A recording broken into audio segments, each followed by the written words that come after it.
Folks, Black Star Network is here. hold no punches. I'm real revolutionary right now. Support this man, Black Media. He makes sure that our stories are told. Thank you for being the voice of Black America, Roland. Stay black. I love y'all. All momentum we have now, we have to keep this going. The video looks phenomenal. See, there's a difference between Black Star Network and Black-owned media and something like CNN. You can't be Black-owned media and be scared. It's time to be smart. Bring your eyeballs home. You dig?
Hey,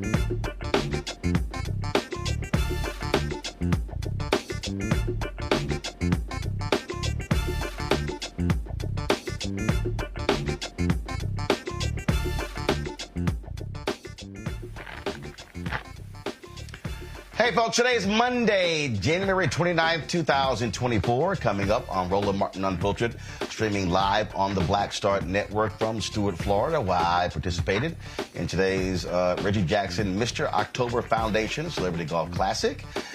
We'll show you who the winner was, a prominent rapper from H-Town. A California judge has ordered the Los Angeles Police Department to destroy photographs that were taken during a search of the home of a lawyer for a Black Lives Matter leader who has filed a lawsuit against the police department. We'll talk with activist Melina Abdullah, as well as her attorney as well, about this strange development. Folks, a Florida Congresswoman bragging about money that's coming to her district from the infrastructure plan that was passed by President Joe Biden. Slight problem, she voted against it and kept trying to take credit. But the Florida journalist would not let her get away with her lies. Also, folks, we'll tell you how several U.S. historians have filed a brief calling for Donald Trump to be removed from the presidential ballot in violation of the 14th Amendment. Also, Vice President Kamala Harris was speaking today during her giving a speech regarding reproductive freedom, and she was interrupted by protesters, a common occurrence lately for President Biden, even former Speaker Nancy Pelosi. And in Wichita, Kansas, police are searching for the vandals who stole a Jackie Robinson museum, a Jackie Robinson sculpture, sawing off the feet and stealing the rest of the sculpture, folks. So we'll talk about that and other news right here on Roland Martin Unfiltered on the Black Star Network. It's time to bring the funk. Let's go. He's got it. Whatever the miss, he's on it. Whatever it is, he's got the scoop, the fact, the find. And when it breaks, he's right on time and it's rolling. Best believe he's knowing. Putting it down from sports to news to politics. With entertainment just for kicks, he's rolling. It's on go, y'all. It's Roland Martin, rolling with Roland now. He's funk, he's fresh, he's real, the best, you know he's Roland Martin now.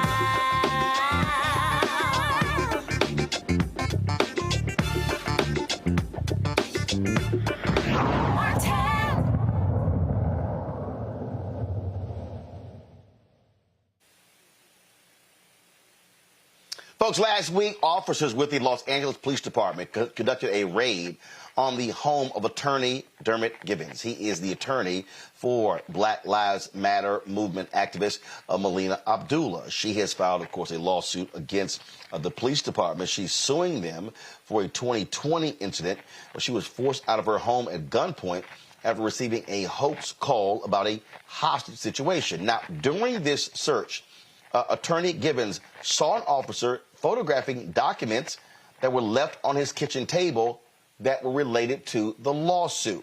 Well, a judge has ordered the LAPD to get rid of the photographs of legal documents that officers allegedly took during the unannounced raid. Joining us right now on Roland Martin Unfiltered is Melina Abdullah and Attorney Dermot Gibbons. Glad to have both of you here. So, Attorney Gibbons, I want to start with you. First of all, why was your home being searched? That's the mystery we want to get to. They said it didn't have anything to do with me. They allegedly were searching for somebody who stole something, and they were tracking an Apple AirTag that they said was in my home. None of this. They didn't give me a copy of the warrant. Wait. Hold on. They said they were searching for a person. Yes. And they had the Apple AirTag of said person. No, That's what I asked them. No, they didn't. Well, they can lie, but they told me when I asked, I, I asked the same questions you would ask. I didn't get an answer. So, okay. So, did they have a search warrant? Yes. Did they give it to you? They gave me a couple pages of it, not the important part. No. So the answer I'm sorry. is no. You're an attorney. I'm sure you've seen a search warrant before. Yeah. So, Yeah. what did they leave out? The declaration of what the police said to the judge as to why the judge would sign off on the warrant. That's the lie that we need to find out. What did they say? So that wasn't a part of what they handed you? No. All right. So if they were allegedly looking for a person, did they articulate to you why they were looking for that person? And they said that person stole something? Like what? I don't know. But they showed me the picture of the person, which I assume was in the warrant, but that's not in the part that they left with me. So I can't show that to you. So they showed you a picture of the person. Was it a man or a woman they was allegedly looking for? A young man. Okay. So if you're looking for a person, why are you photographing things? If you're looking for a person, I would think you are opening doors, going into rooms, looking under the bed for a grown person. I would assume so, too. Melina, first of all of this sounds very strange, extremely fishy, especially the part of them photographing items on the table that, just happen to be related to your lawsuit against the LAPD.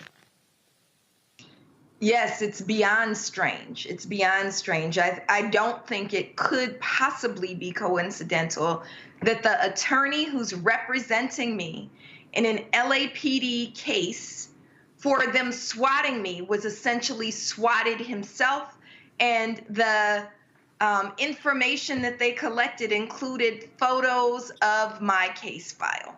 I don't think that's a coincidence. I think that it's beyond the realm of coincidence, that it's unimaginable that it would be coincidental, and I think it shows how corrupt LAPD can be, that they swatted the attorney who is suing them on my behalf for swatting me. It is, this is kind of basic, Attorney Givens, and they would do it to an attorney as if you're not smart enough to understand what's going on here. You never underestimate the stupidity of the police. Let me just say that. As I sit here right now, I can surmise and speculate as to what happened, but as you pointed out, getting that declaration of what the police said to this judge, because I hope the judge wasn't that stupid, which can happen, because they rubber stamp anything, but there has to be something in that declaration that's the big lie that connected me, my house, to whatever they were doing, which we don't know. And you lived in your house for 20 years, right? Over 20 years. They know where I live. I've sued them, had major cases against them before. For the LAPD to say they don't know, it's like, Dr. Abdullah. They know where she lives.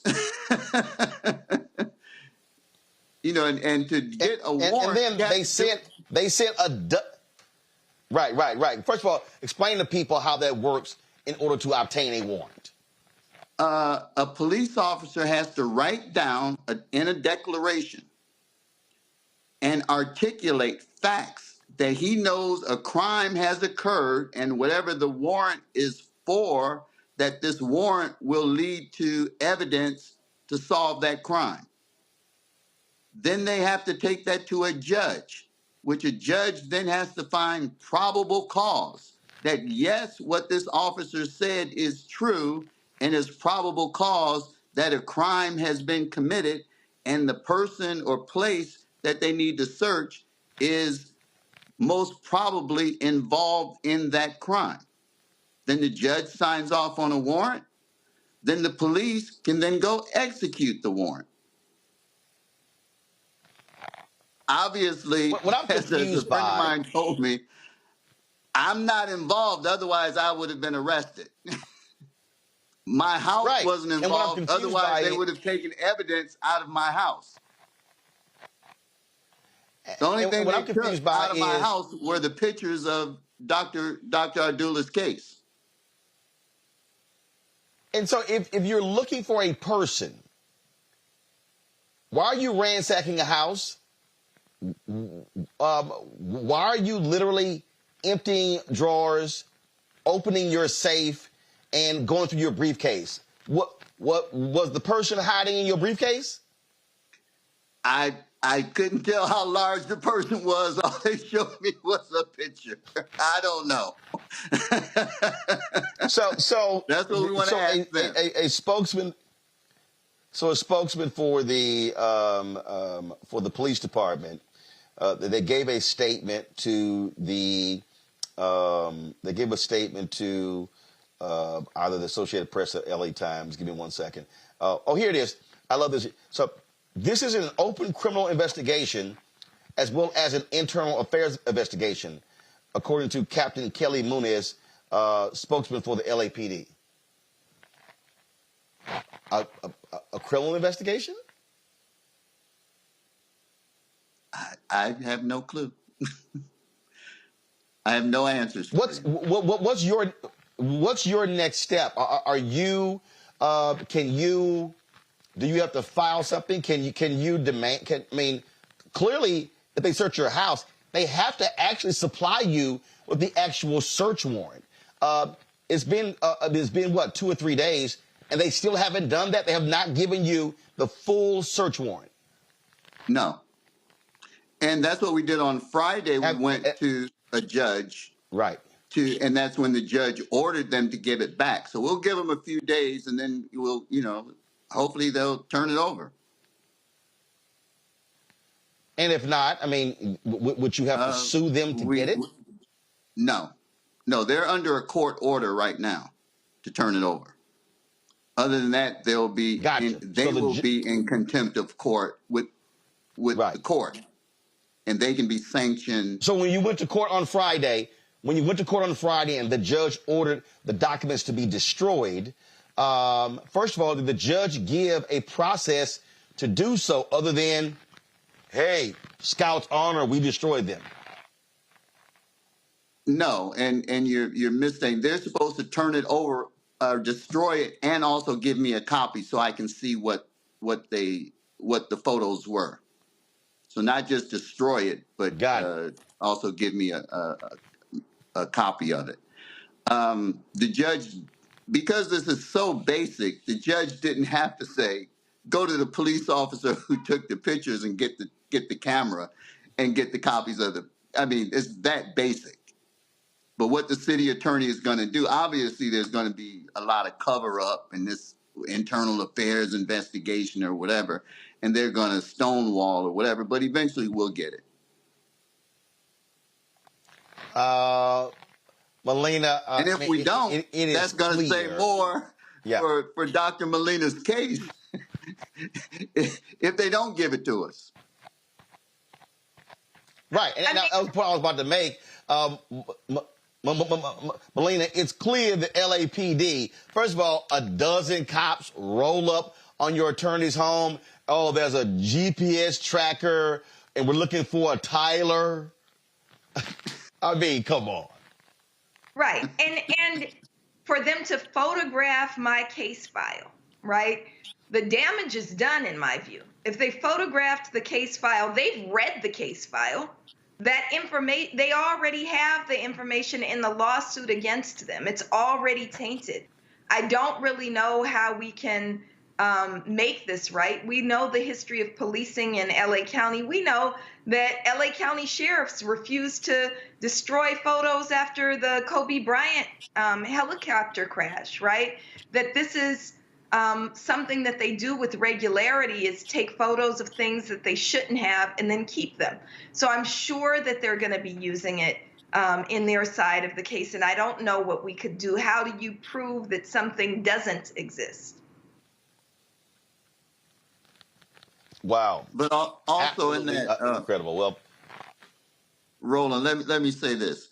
Dr. Melina's case is so cut and dry and so strong that they can do whatever they want. We're going to get them. Thank you. I believe you. Well, certainly keep us abreast of what happens next. This is certainly unbelievable. And I take it, obviously, y'all have reached out to the police chief and the mayor demanding answers to all of this, correct? Well, me personally, no, because I wouldn't believe a word they would say to me. Because before they did this investigation, they should have reached out to me and say, "Hey, Mr. Gibbons, something's in your house. Can we come?" But the communication right now is going to be through the court. The mayor's been informed, but we also are in a situation where the police chief is retiring at the end of the month. So it's very convenient timing for accountability, right? There's no accountability. It's on his way out anyway. All right, then. Dermot, Melina, we appreciate y'all joining us. Keep us abreast of what happens next. We'll get that warrant. Okay, have a good day. Absolutely. Appreciate it. Get that warrant. Thanks a lot, folks. Got to go to break. We come back. More on Roland Martin Unfiltered right here on the Black Star Network. Check us out, folks. Be sure to download the Black Star Network app, Apple phone, Android phone, Apple TV, Android TV, Roku, Amazon Fire TV, Xbox One, Samsung Smart TV. And, of course, you can also support us in what we do by joining our Bring the Funk fan club. Send your check and money order. P.O. Box 57196, Washington, D.C., 20037-0196. Cash App, $RM Unfiltered. PayPal, R Martin Unfiltered. Venmo is RM Unfiltered. Zelle, Roland at RolandSMartin.com. Roland at RolandMartinUnfiltered.com. We'll be right back. Next on The Frequency, we have an incredible conversation with my guest, Nadira Simmons, talking about her new book, First Things First, Hip-Hop Ladies That Changed the Game. The founder of Gumbo Net tells us the stories behind the women in hip-hop, starting with the first woman that promoted the hip-hop party to Megan Thee Stallion. There's even a chapter on me. Thank you so much for including me in there. It's just so you had to be in there. That's next on The Frequency on the Black Star Network. On a next, A Balanced Life with me, Dr. Jackie, we're going to be talking about common sense. We think that people have it, know how to use it, but it is something that people often have to learn. The truth is, most of us are not born with it, and we need to teach common sense, embrace it, and give it to those who need it most, our kids. So I always tell teachers to listen out to what conversations the students are having about what they're getting from social media, and then let's get ahead of it and have the appropriate conversations with them. On a next, A Balanced Life with me, Dr. Jackie, here at Black Star Network.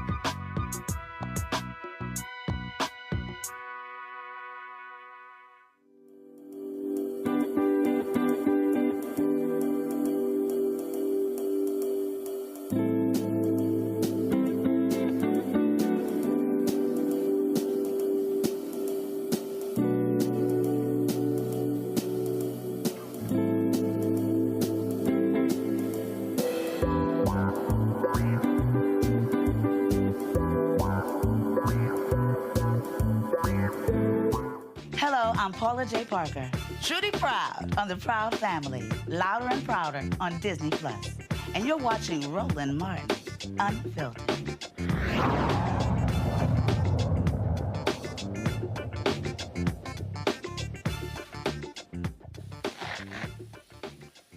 Oh my God, there is nothing like busting somebody on live television.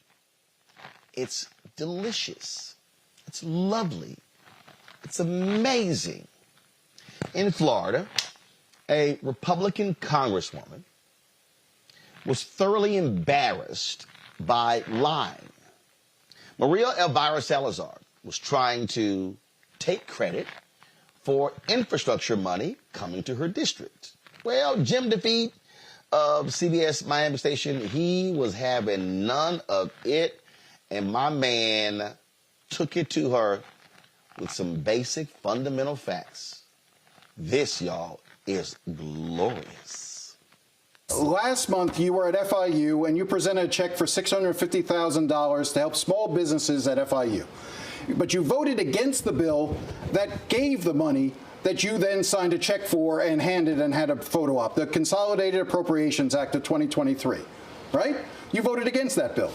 Right now, you have to give me more details, but I do know that every time I have an opportunity to bring money to my constituents, I do so. I just did $400,000. But look, but you voted against the Chips and Science Act, right? Listen, right now I need to ask my staff. But what do we look at the $40 million that I have brought to this community? Aren't you proud of me? Aren't you proud of the $40 million that I brought? Aren't you proud that I wrote the Dignity Act? Haven't I? Let's talk about the Americas Act. Wait a second. Let me 1 second. Tell me.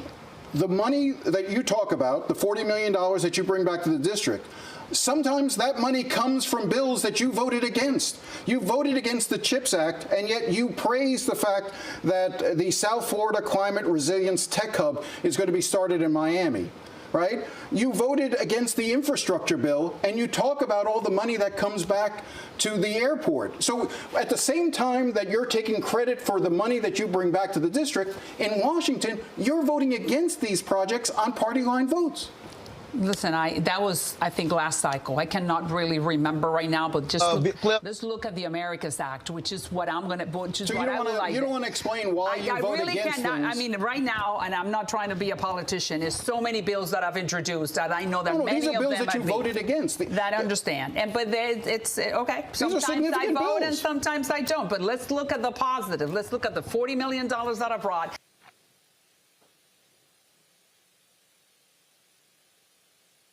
I'm not trying to be a politician. It's so many bills I've introduced. Boom. Introducing a bill is not passing a bill. It's not voting for a bill. And I love, I need to consult my staff. You forgot what the hell you voted for and against? No. What this is Republicans in this country lying and trying to take credit for things that they were against. Same thing happened under President Obama. That first stimulus bill, they voted against it, but were then begging for projects to be funded. No, you don't get no credit for that. Then how does this work? This is how they operate. Transportation Secretary Pete Buttigieg of the Department of Transportation. Same thing happened. He called out Speaker Mike Johnson. People who voted against it show up at ribbon cuttings and stuff. Oh, and how? I mean, none other than the Speaker of the House. I couldn't believe it. It was Monday or Tuesday. Toured an airport project that I signed off on. With a local member of Congress, and neither that local member nor he had voted for the funding that we're using to build the thing. And, you know, there's many things you could say about that, but one thing you could say about that is it must be a really great project.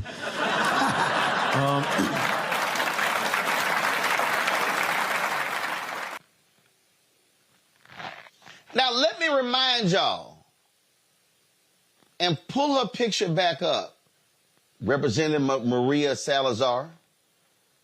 This is the same trifling woman who would not let Congresswoman Barbara Lee speak during the hearing about Cuba. This is where I have said, Democrats, every single time one of these projects are unveiled and they have talked about the funding, this is where the Democrats should have signs saying, thanks, Joe. Thanks, Kamala. No thanks to Republican Congressman or Senator so-and-so. That's how they should be responding to these folks bragging about money that they opposed, and they want to make it seem like they got it done. My panel joining me right now. I want to introduce them right now. Dr. Julian Malvo, President Emerita, Bennett College, economist and author, joining me out of D.C. Dr. Amakongo Dabinga, Senior Professorial Lecturer, School of International Service, American University. Renita Shannon, former Georgia State Representative out of Atlanta. Renita, I'll start with you. You're a former state rep. I mean, this to me is beyond hypocrisy. To just be championing, oh my God, these things are wonderful. And I brought back $40 billion. No, your punk ass didn't. You ain't bring back nothing. That was money that was sent there because Democrats voted for it and you didn't. Right. And I'm sure that she, in her mind, knew that she did not vote for the Consolidated Appropriations Act, which is really just a fancy name for the budget. But to be fair, for representatives, it is totally possible for you to forget how you voted on something. And it's possible for you to fight for something and then have to vote for it later. But and the way that happens is because most bills are a combination of sugar and poison, meaning there's some good things in it that you like, but then there could be some poison pill in it that you're just not willing to vote for. And this happens a lot of times when you're voting on a budget because there's so many line items, there's so many things in it that are both a mix of good and bad. But here's the reason why I'm certain that she knew what her voting record was, because Republicans have made a pattern over the last decade or so of always voting against anything that goes for money to actually help people on the ground. So if I were sitting there, and of course I can't remember every single vote that I have taken, I know my overall patterns.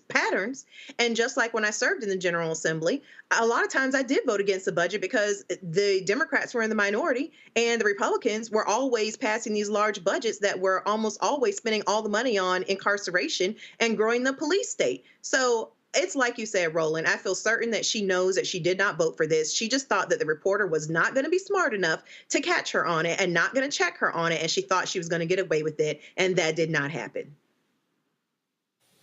But this right here, Amakongo, is the problem with most, and I'm going to say this, a lot of journalists, okay? A lot of these people we see on television, on radio, they are not smart.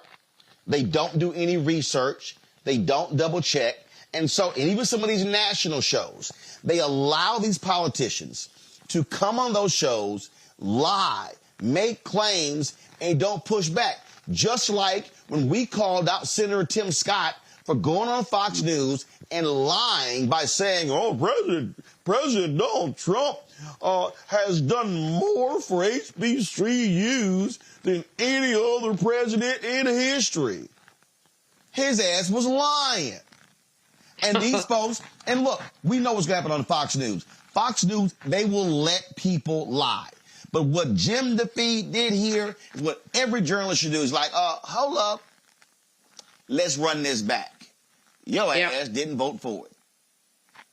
It was a masterclass. I loved it. And I'm telling you, Roland, time and time again on all of these networks throughout the last, particularly once Trump came into, being in, 2016 or 2015 or whatever, I get so angry at the journalists or so-called journalists, or let's just call them hosts, I guess, because they don't act like journalists, who don't do their job, who don't press the issue, who let these guys get up there and run whatever they want to say because they're afraid that if they challenge somebody like a Trump or Ron DeSantis or somebody like that, they won't get access to them later. That's not your job as a journalist. To be some type of sniveling coward is only concerned about ratings or not becoming some type of social media post. You're supposed to get up there and do your job. As the great Joe Madison said, your next question is supposed to be based on the last answer. You don't just let people run with their talking points. And I'll see people like a Ron DeSantis or like Morning Joe or I'll see this person on CNN and the like, and they just talk. They pivot back to whatever it is that they want to talk about with no follow-up questions. And I honestly believe, Roland, that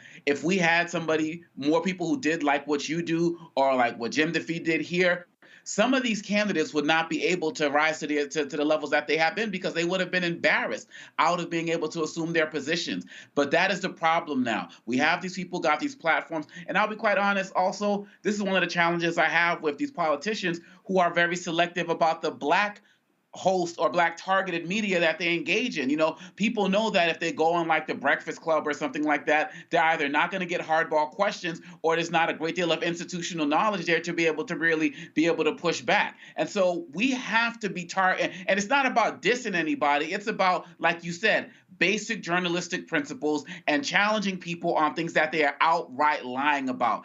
Nobody should look at that as a diss or a slam. It's about doing your job. And in this day and age with AI and you know, deep fakes and fake robocalls and the like, there's more misinformation and disinformation than facts. So journalists should use this as a prime opportunity right now to dig down deeper into doing their job and exposing many of these politicians and others types of folks for the liars that they are. So thank you, Jim. But thank you also, Roland, because interview after interview, you don't let anybody get away with anything. And that's why I think some of these guys are terrified of coming on your show, because here, facts matter. Oh, absolutely. Yeah, absolutely. And Julian, I get some of these people, they stop me and they like, man, and they say send me emails and they post, man, I wish you wouldn't interrupt people so much. Guess what? I didn't just interrupt Renita. I didn't just interrupt Omakongo. You know why? Because they didn't lie. See, what they want is they want me to let folk come on here and lie, and then the liars go, you're not going to let me finish. Yes, you're correct. I'm not going to let you finish telling a lie. And that's what Jim DeFee, he nailed. And she was like, can't we just accentuate the positive? What was that song? It was a song, right? She's like, why can't you just accentuate the positive? Why you bring all that stuff up? That was something. That what she was saying. She was literally like, I've done some good stuff. You can't talk about the good stuff I've done? That's $40 million. No, boo. Let's talk about where that $40 million came from. You know, first of all, she was like one of the stupidest people that I've seen on air in a very long time. Literally. For a number of reasons. First of all, I'm not trying to be a politician. Yes, the F you are.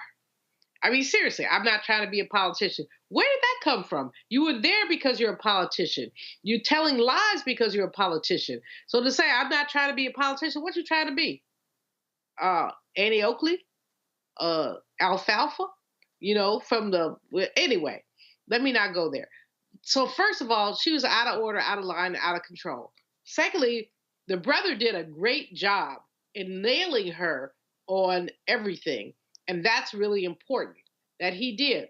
But what's even more important, Roland, is that you have lifted her up and said you is a bloody liar, because that's what she is. The third thing that I think is really important here is the extent to which the Biden administration has not jumped on stuff like this.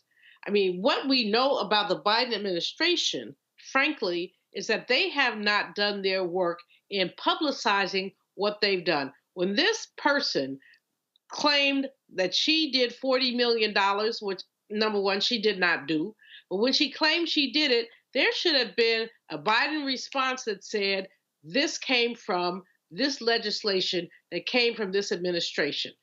I am disturbed that the Biden administration does not do enough to jump on these liars and call them on their nonsense. If he did that, and I don't know why they don't, but if he did that, what we would have is a different kind of narrative.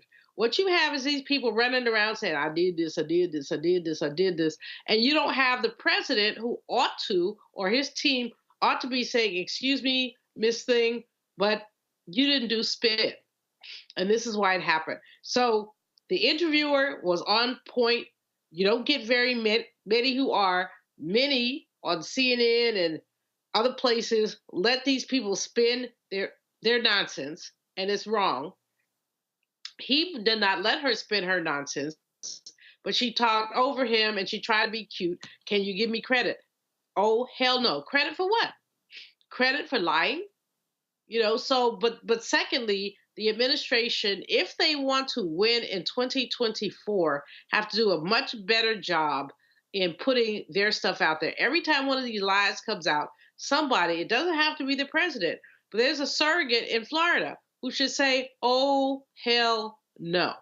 And that's the bottom line is, when will the Biden administration step up, step out, and make it clear and make it plain that these people are taking credit for work he did that they voted against? Well, again, they got to get far more aggressive calling these people out. And look, they are going to lie. That's what they do. But they got to get gut checked. All right, folks, hold tight 1 second and go into a break. We'll be back. Roland Martin Unfiltered right here in the Black Star Network. Grow your business or career with Grow with Google's wide range of online courses, digital training, and tools. Gain in-demand job skills with flexible online training programs designed to put you on the fast track to jobs in high-growth fields. No experience is necessary. Learn at your own pace. Complete the online certificate program on your own terms. Stand out to employers, get on a path to in-demand jobs, and connect with top employers who are currently hiring. Take one professional career certificate program or all 6. Earn a Google Career Certificate to prepare for a job in a high-growth field like data analytics, project management, UX design, cybersecurity, and more. All professional career certificate programs must be completed by December 31st, 2024. Scan the QR code to complete the application. There are 1,000 scholarships available. Grow with Google and J. Hood and Associates. Be job ready and qualify for in-demand jobs. We just have one of the oldest cultures that's desperately needed for mutual salvation. That's the consciousness. We have the keys in our roots to save mankind. We get to see the condition of other countries, other oceans, other cultures. And if we believe in God, a lot of us do, He's telling us if you don't get rid of that stuff that makes somebody superior or inferior and work together for the mutual salvation, everybody's gone.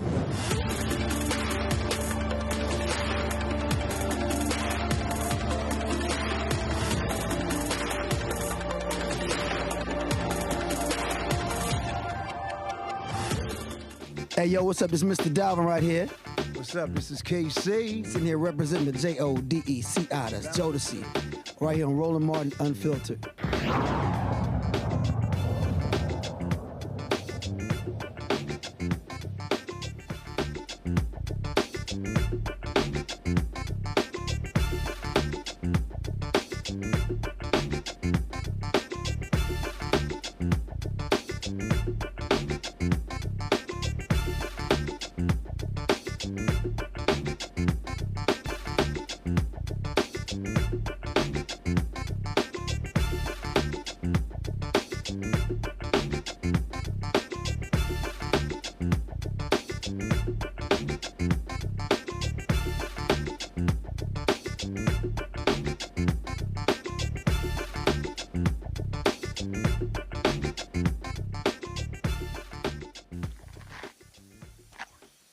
Some of the nation's top historians have filed an amicus brief with the Supreme Court standing with Colorado in their decision to remove Donald Trump from their presidential ballot.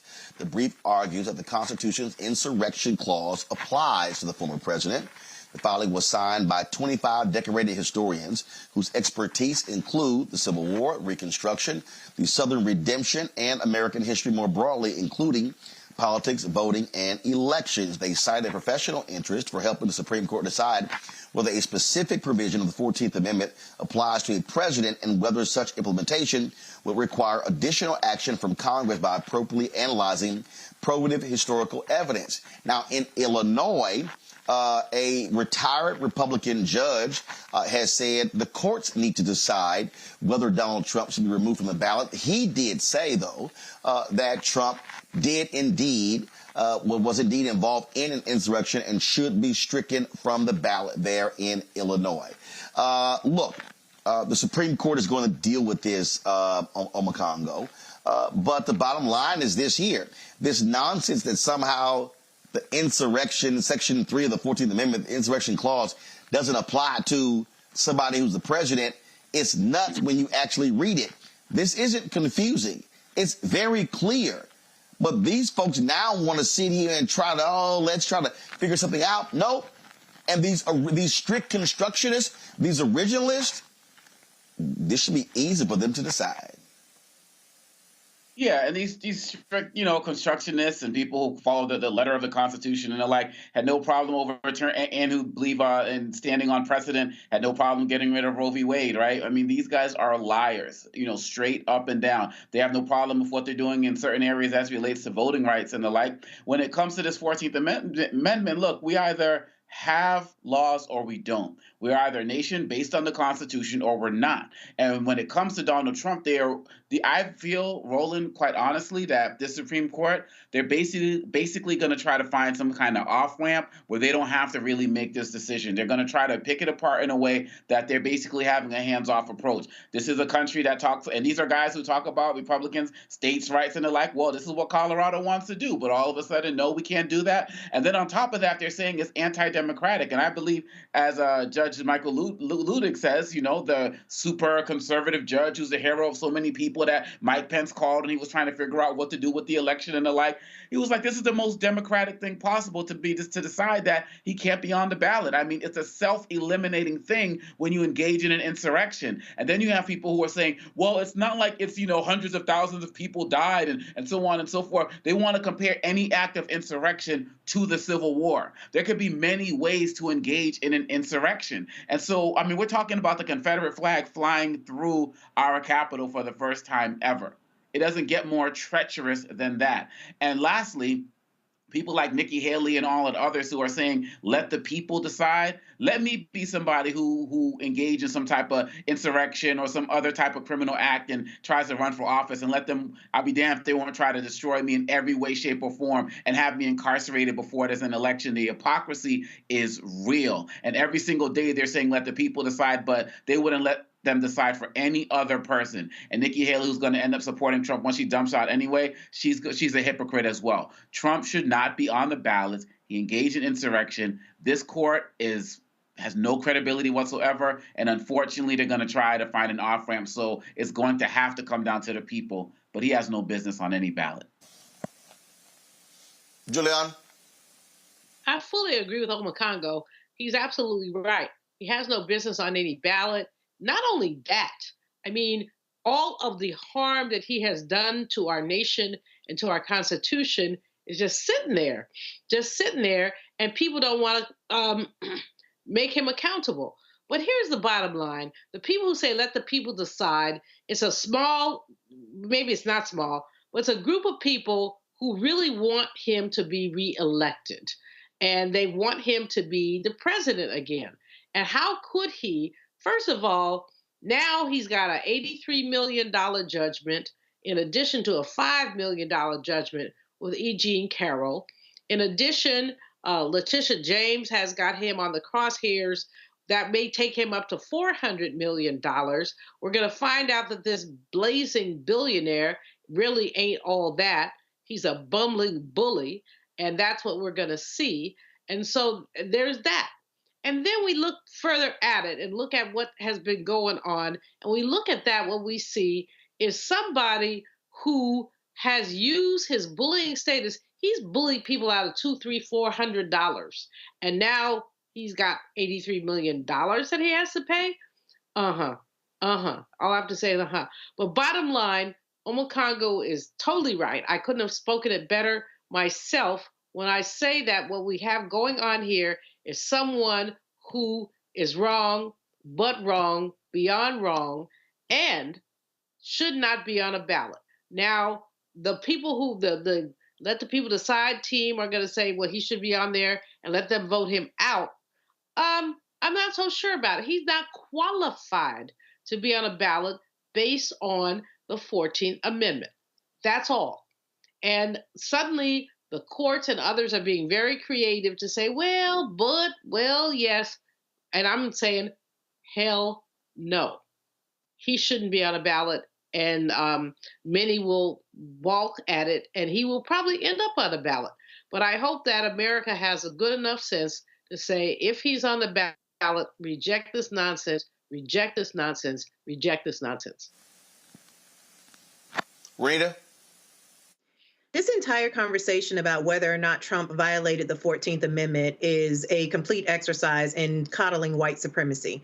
And I say that because it's clear that not only was Trump a part of an insurrection, he actually led the insurrection, which was the largest attack we've ever seen on our Capitol. It was the largest demonstration that we've ever seen as it relates to trying to overthrow the government. And so to even have this conversation, this debate back and forth about whether or not he, violated the 14th Amendment is completely insane, because no part of me believes that had President Obama ever even talked about overthrowing the government, they would have had him arrested immediately and figured out the rest later. And so the twists and turns that majority white people are trying to do in this country to say that he should be allowed on the ballot is nothing more than coddling white supremacy. And last, I'll say this: no elected official should be allowed to be on a ballot for public office if you have been a part of trying to overthrow the government, because that's essentially your job, is to work to uphold the processes and systems that we have all, pretty much decided that we're going to use, instead of letting our decisions be made by who can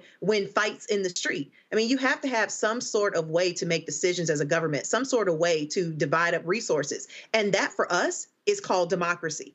Trump tried to get rid of that. And so there's no part of me that believes that he should be on the ballot. He should be immediately disqualified across the country. And if he were anything other than a white man, he would have already been disqualified. All right then, folks. All right, going to a break. We'll be right back on the Black Star Network.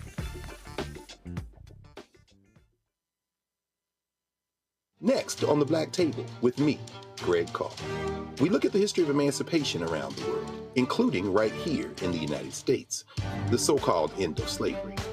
Trust me, it's a history lesson that bears no resemblance to what you learned in school. Professor Chris Manjapra, author, scholar, amazing teacher, joins us to talk about his latest book, Black Ghost of Empire: The Death of Slavery and the Failure of Emancipation. He explains why the end of slavery was no end at all, but instead a collection of laws and policies designed to preserve the status quo of racial oppression. The real problem is that the problems that slavery invented have continued over time. And what reparations are really about is saying, how do we really transform society, right? And stop racial violence, which is so endemic. What we need to do about it on the next installment of The Black Table, right here on the Black Star Network. On the next Get Wealthy with me, Deborah Owens, America's Wealth Coach, the wealth gap has literally not changed in over 50 years, according to the Federal Reserve. On the next Get Wealthy, I'm excited to chat with Jim Castleberry, CEO of Known Holdings. They have created a platform, an ecosystem to bring resources to Blacks and people of color so they can scale their business. Even though we've had several examples of African Americans and other people of color being able to be successful, we still aren't seeing the mass level of us being lifted up. That's right here on Get Wealthy, only on Black Star Network. Hi, I am Tommy Davidson. I play Oscar on Proud Family, Louder and Prouder. I don't play Sammy, but I could. Or I don't play Obama, but I could. I don't do Stallone, but I could do all that. And I am here with Roland Martin on Unfiltered.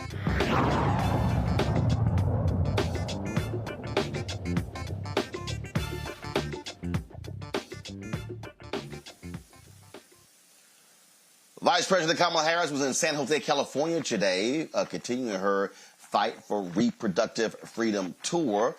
During her presentation, she was talking about the importance of reproductive rights, but she also was interrupted by protesters demanding a ceasefire between Israelis and Palestinians in the Gaza Strip. Good afternoon. So here we are, January of 2024. where just over a year ago, the highest court in our land, the Court of Thurgood and RBG, took a constitutional right that had been recognized from the people of America, from the women of America.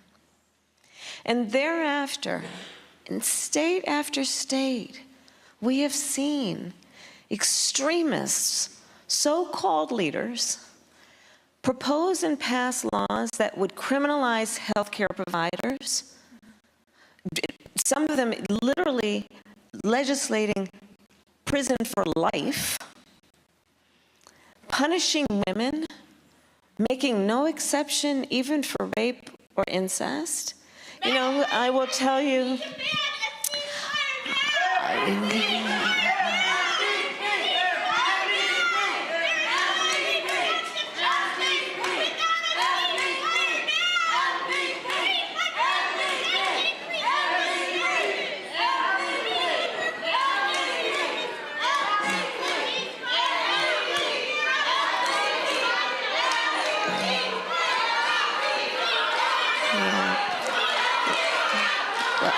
let me say, in a real democracy, everyone has a right to have their voice heard. The President and I are working on that every single day. So back to what we were discussing. We are looking at a situation. We're looking at a situation in our country where there are people who are literally suffering, most silently suffering because of what has been proposed and or passed in states across our country.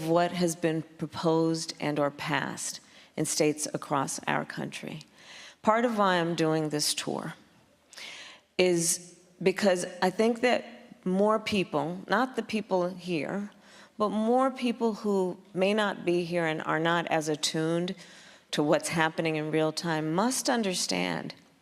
You know, for years, so many of us, we were in marches, we've talked, we have fought, let's keep Roe alive, we have to protect Roe, and we all did. Most of us for our entire adult lives, it was intact. We knew it was precious and we needed to defend it. We knew it was precious, but we kind of thought it would always be there. And now we have seen that it has been taken, and all over our country, Dr. Gupta started to talk about that. The number of people who are suffering, we're all grown in here, so I'm gonna just speak fact, because fact must be told. Women are having miscarriages in toilets in our country. I've met women who were in the midst of a miscarriage, who went to an emergency room to seek health care and were rejected by the healthcare professionals there who were afraid they would be jailed for providing women in distress health care. I met a woman who literally developed sepsis, and it was not until she developed sepsis that she received the health care that she needed. We have a lot of very important issues that we all must discuss, but the topic for this discussion is what we need to do to fight back against laws that are criminalizing healthcare providers and making women suffer in our country.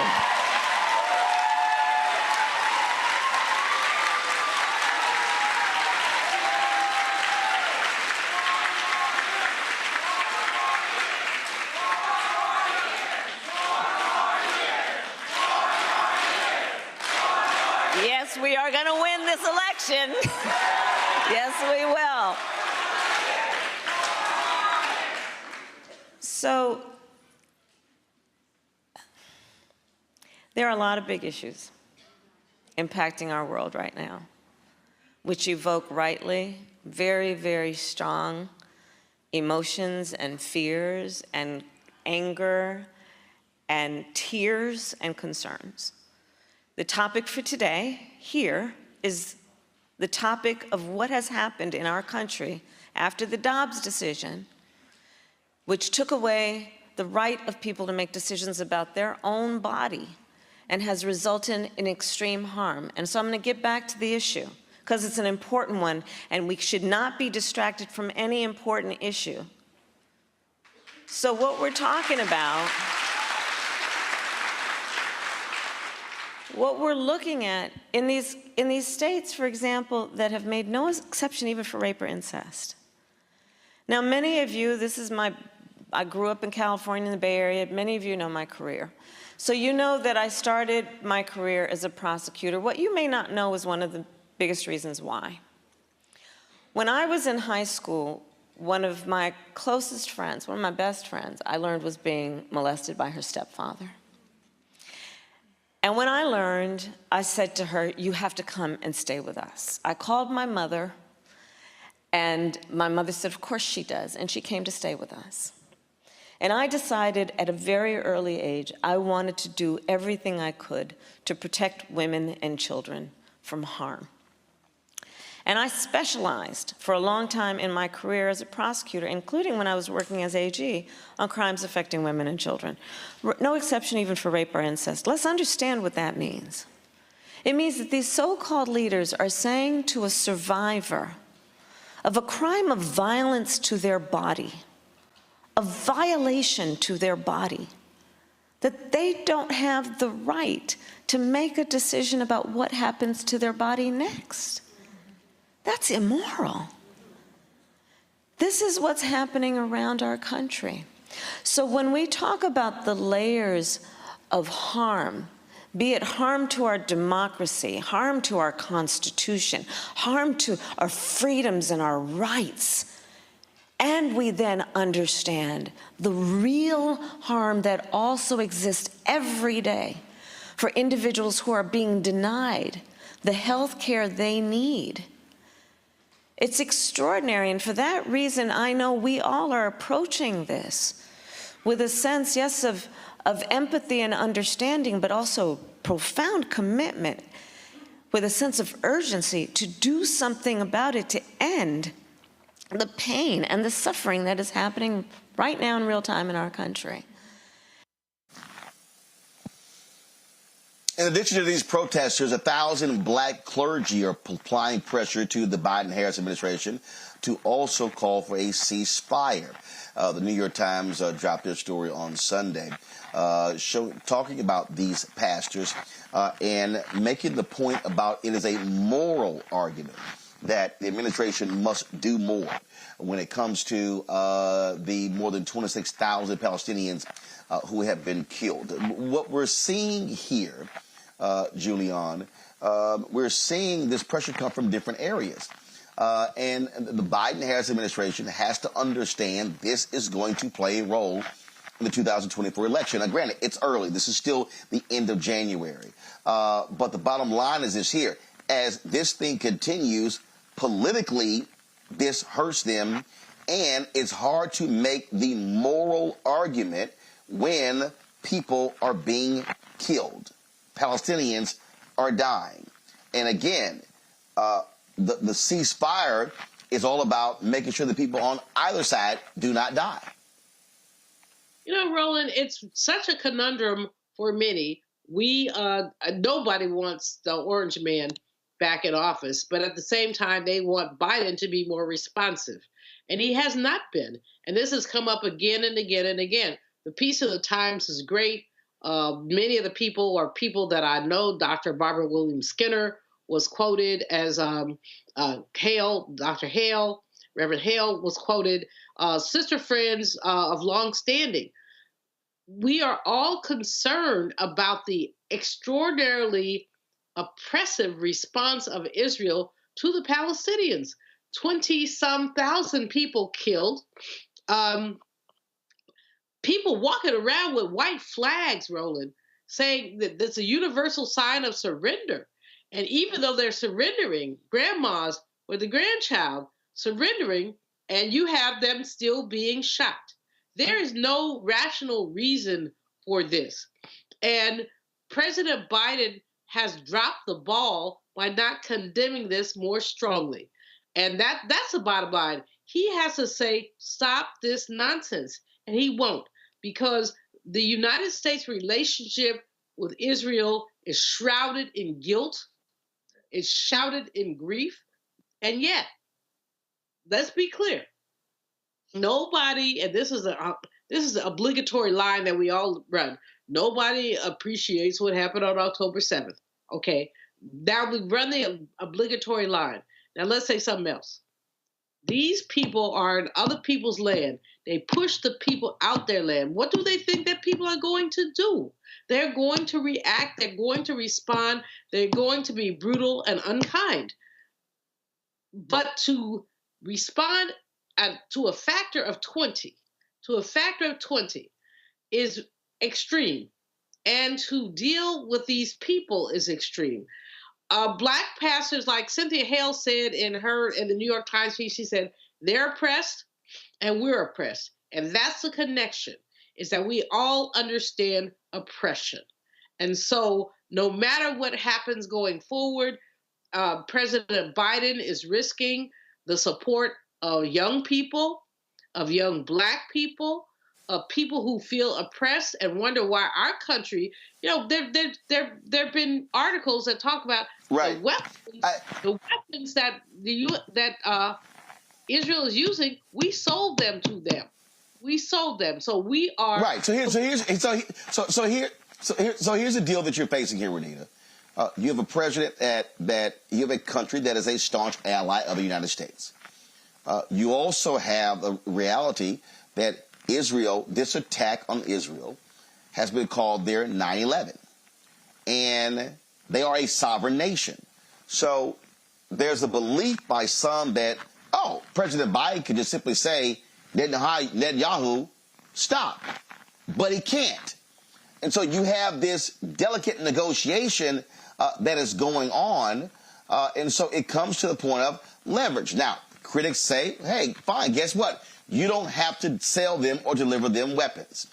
And so you have a balancing act that is going on. Your thoughts on, again, the continuing pressure, but also now these 1,000 Black clergy now demanding this ceasefire?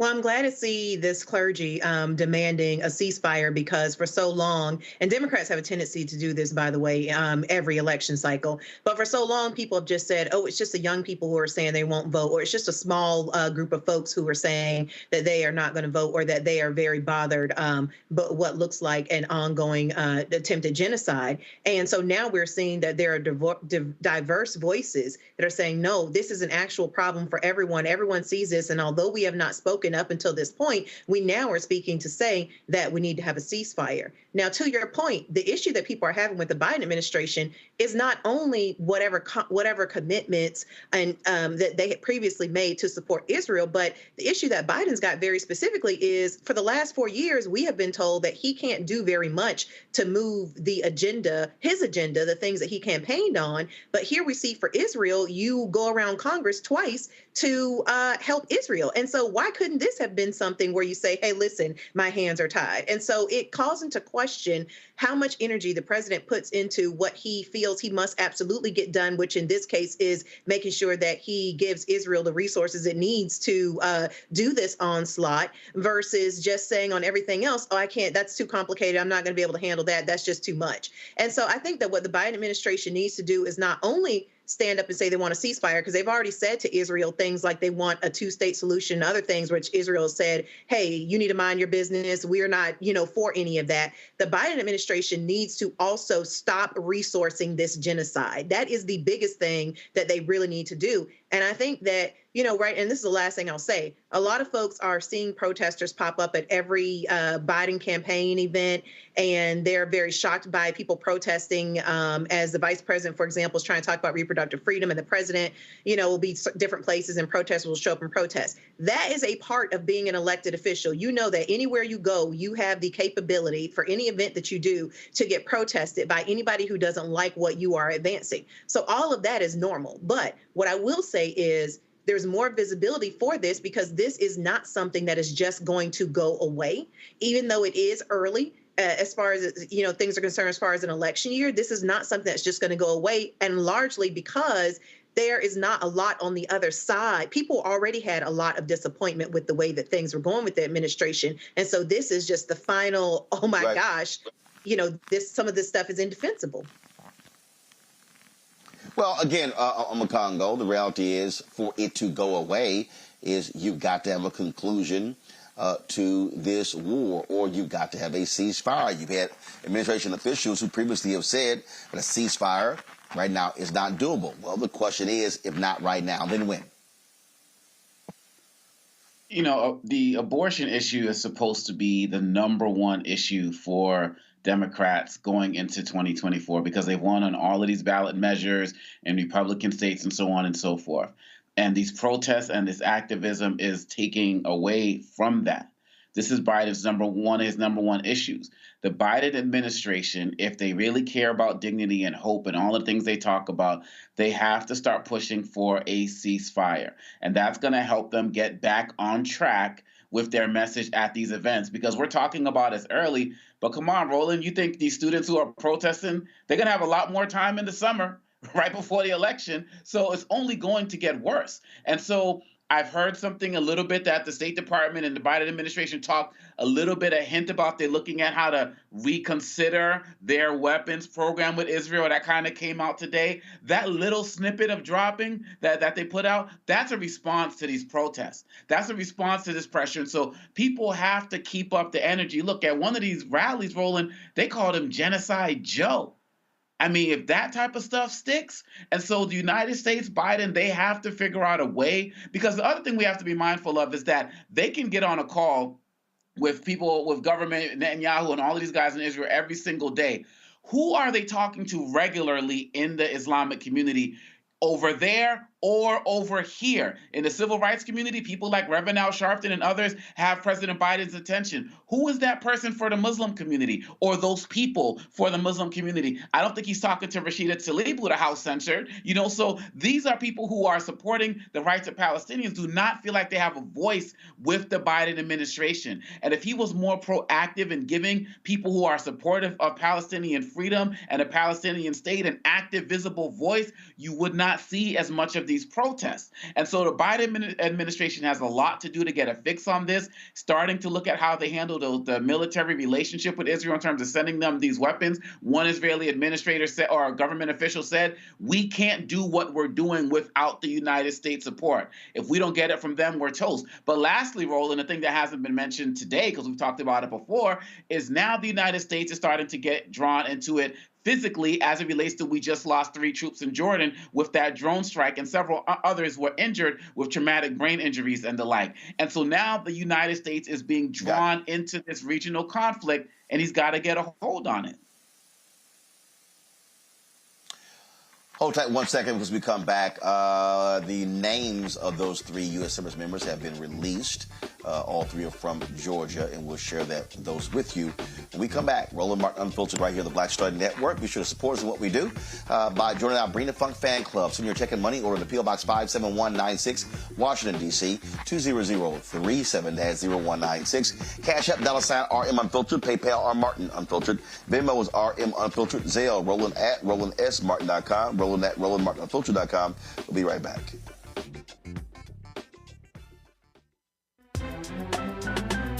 I'm Faraji Muhammad, live from LA.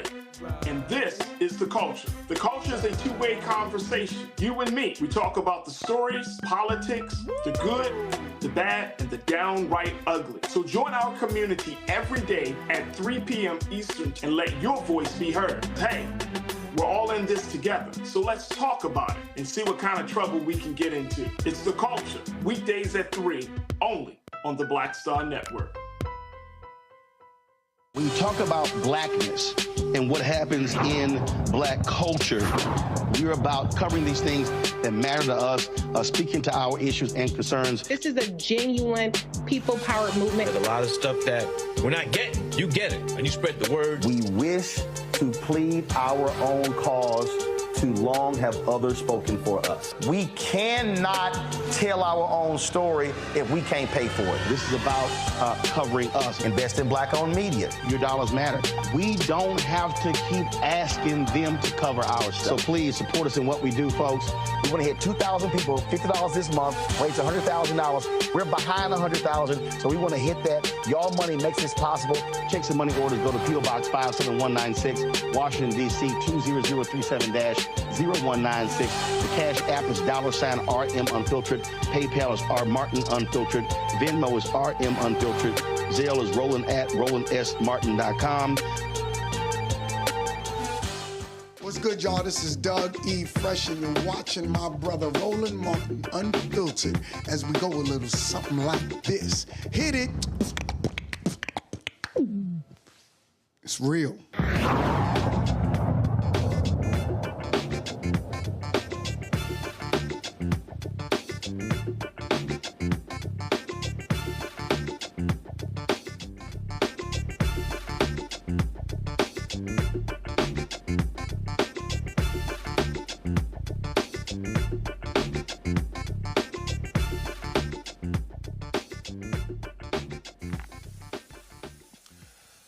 Folks, the United States military has released the name of 3 service members who were killed in a drone attack in Jordan.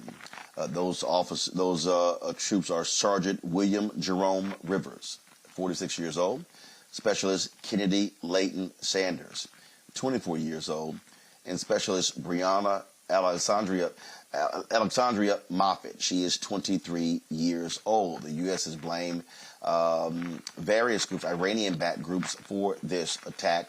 The Pentagon said it carried the footprints of Hezbollah.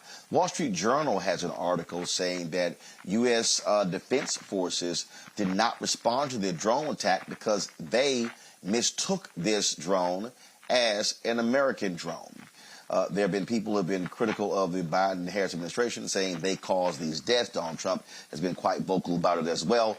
But if you look at the number of people, service members who died during the tenure of of Donald Trump, it's a lot, much higher than have died under Biden-Harris.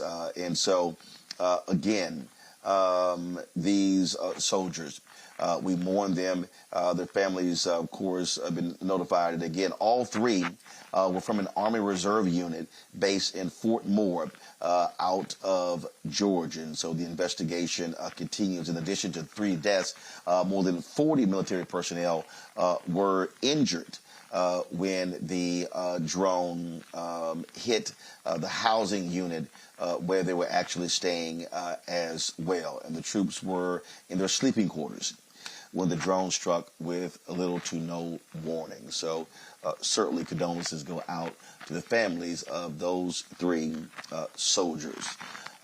Folks, in addition to that news as well, we continue to see the focus on the region of the country, that region of the world. And what you're seeing right now, are some suggesting that the United States is involving itself in a much broader battle because of how we've been responding to Iranian-backed militias or various militias as well.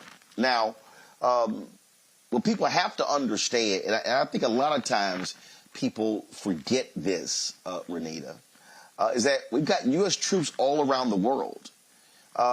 We've got AFRICOM. We've got folks that are on different continents across the world. And so this notion that the United States is involved in a war is wrong, but folks just need to realize that, yes, this is not the Iranian war. It's not Afghanistan, but we've got troops stationed everywhere, and we are the targets of different terror groups. Well, that's true that we do have troops stationed everywhere, but it's also true that that's why for at least the last 5 to 8 years that I can remember, people have been consistently saying, bring our troops home. And so like these 3 people who were just killed, and my heart goes out to them, obviously affecting families here in Georgia, they, were on a counterterrorism mission. when they were killed. And so people, the voice of, voters, the sentiment in the country has been to have less military involvement around the world and to bring our troops home. The reason why people are really fearing that we're about to be drawn into a physical contact, and some say that we have already been drawn into a physical contact, is because not only do you have these ongoing counterterrorism missions like the 3 soldiers were killed in, but you also see that we are bombing Yemen. And the conflict is growing larger and larger, and we are being more and more a part of it, standing in support of Israel. And so this is drawing us into a physical contact. And I can tell you that a larger regional war is something that is extremely unpopular. And I hate to bring everything back to politics and voting, but a lot of the show, Roland, a lot of your show, we really do talk about voting a lot and civic engagement. But the reality is that this has been an ongoing thing that has become very unpopular on both the left and the right. You know that Trump campaigned pretty consistently about the United States not getting into so many military conflicts and not entering so many wars, even though, as you mentioned, the number of service personnel who was killed under his administration was more. The reality is on the Democrat side, we're still seeing things like now bombing Yemen because of what they were doing with the ships that were trying to go through their territory. And we're now seeing this incident. And so both parties cannot be the same. We cannot have Democrats essentially talking and saying and doing the same things that the Republicans were doing 20 years ago. But here's the thing, Omakongo, and I understand the concept of bring our troops home, but part of the national defense is being deployed in various places where there are folks who are planning attacks on the United States, but also the United States has interest in other countries. So the idea that we should bring all of our troops home, that's just unrealistic when you look at the foreign policy of this country. I've done over the last maybe 15 years or so, I've partnered with the State Department on several projects, and some of these projects have been designed with going into some of these countries and preventing the growth of child soldiers, preventing the growth of people who would join armies that may become extremists and, hurt local as well as our interests here in the United States. And some of these countries that I've gone to, Niger, Central African Republic, Mali, and some of these places, I've had to be escorted, but, in armored vehicles, military vehicles to go and do some of the work in some of these spaces with the young people. My point in bringing this up is that in these situations, one of the things I've noticed each time is that the countries where the United States have stronger relations are countries where they engage the public outside of military operations.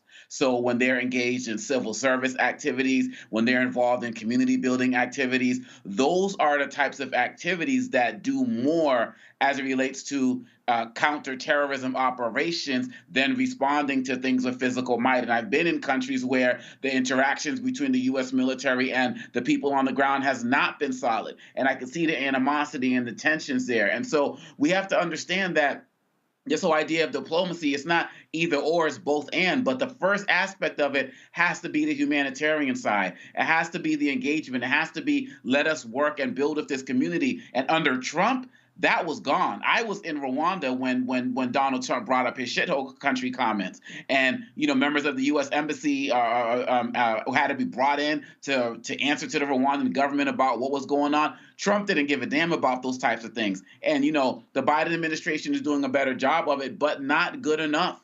It needs to do more if it wants, especially now as people are looking at the United States giving Netanyahu basically a bear hug and walking side by side with Israel. That's not resonating well with many other countries around the world, not just black and brown countries, even some of the European nations as well. And so again, the Biden administration is drawing itself into problems that it does not directly want to be a part of, but it's about to be. So this is a really good time for them to really start to look at what's happening, because look, I didn't even know that these 3 soldiers were black.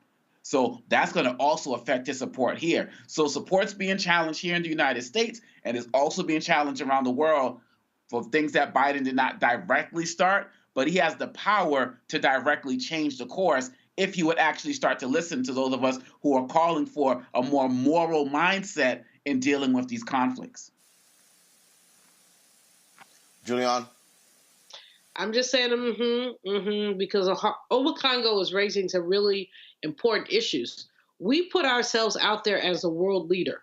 We're the leader of the world. And what does that really mean? If there are, if we call ourselves the champions of democracy, but number one, we don't have it at home. And number two, we only champion it episodically abroad. When we look at what's happening in Israel with Netanyahu, we're allowing him to get away with, frankly, more than murder, almost genocide. And it's because of our blind loyalty to Israel. I understand the loyalty, but at the same time, I understand that many, many people have been pained by this loyalty, and President Biden will have to answer for it eventually. But it's more than Israel and Netanyahu. It's really about us calling ourselves a world leader, and we're not leading. What we're doing is doing pragmatic politics that don't have any moral certainty and any moral foundation. And I think that that's really important. So as we move into, it's not just about the election. I mean, if the orange man is elected, it will be a tragedy. But at the same time, if President Biden is reelected, it will be a tragedy if he does not change his ways. What really we're looking at here, when we talk about the possibility of global conflict, I fear. I was talking to my 37-year-old nephew, and he said, I fear that we're at the brink of World War III. In other words, the fact that there's so much going on that will involve the United States. 3 Black people from Georgia eviscerated because of what's going on. What, why is our Congressional Black Caucus silent? Why are so many silent? What should we be saying about the direction of our nation? We have a lot of work to do, and we're not going to get it done by November. But by November, President Biden has the opportunity. The Black Caucus is not silent. I mean, you literally have members that have been very vocal about demanding a ceasefire. So the Black Caucus is not. Roland, but not members, but not the crew. They often come out with a unified statement. Have they done this time? You may know. You know more. Probably don't have a unified.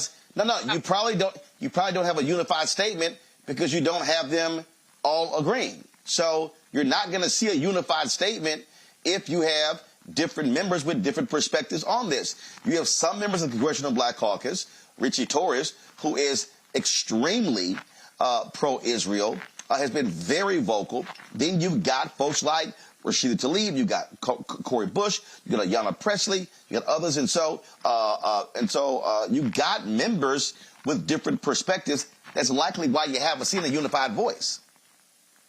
At the same time, what I'm saying is that we're moving into a space where we're going to have a global war. What are we saying? The 3 people that were just killed were African American people. I'm not saying it could have been white people, and it was all wrong. But what are we saying? I mean, and what, is there a community response? You're right. They're all over the place. They're not all on the same page. But who gets on the same page to confront this injustice? Well, we'll see if this continuing pressure on President Biden actually causes there to be a change. All right. I'll be right back. I'm Roland Martin Unfiltered on the Black Star Network. Hatred on the streets, a horrific scene, a white nationalist rally that descended into deadly violence. White people are losing their damn minds. As an angry pro-Trump mob storms the U.S. Capitol, we're about to see the rise of what I call white minority resistance. We have seen white folks in this country who simply cannot tolerate black folks voting. I think what we're seeing is the inevitable result of violent denial. This is part of American history. Every time that people of color have made progress, whether real or symbolic, there has been what Carol Anderson at Emory University calls white rage as a backlash. backlash. This is the rise of the Proud Boys and the Boogaloo Boys. America, there's going to be more of this. Here's all the Proud Boys, guys. This country is getting increasingly racist in its behaviors and its attitudes because of the fear of white people. The fear that they're taking our jobs, they're taking our resources, they're taking our women. This is white fear.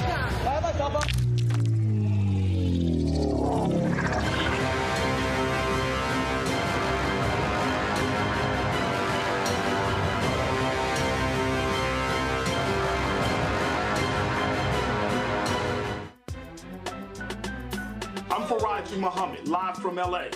And this is The Culture. The Culture is a two-way conversation. You and me. We talk about the stories, politics, the good, the bad, and the downright ugly. So join our community every day at 3 p.m. Eastern and let your voice be heard. Hey, we're all in this together. So let's talk about it and see what kind of trouble we can get into. It's The Culture, weekdays at 3, only on the Black Star Network. Me, Sherry Shepard, and you know what you're watching, Roland Martin Unfiltered.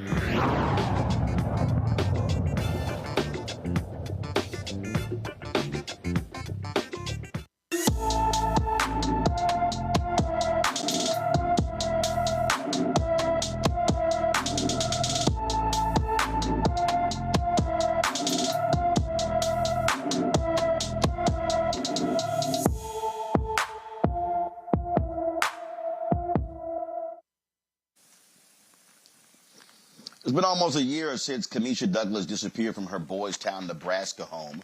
The 15-year-old, who was last seen on February 19, 2023, is 5 feet 4 inches tall, weighs 140 pounds, with black hair and brown eyes. Anyone with information about Kamisha Douglas is urged to call the Boys Town, Nebraska Police Department at 402-498-1170, 402-498-1170.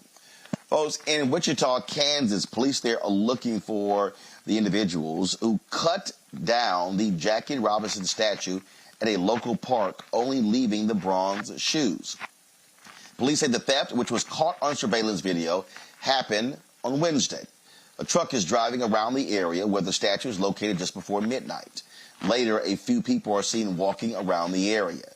The suspects approach the statue and remove it from the base. The truck then re-enters the scene and backs up to the statue. The suspects were then seen loading the statue into the back of the truck before it took off just before 12:20 a.m.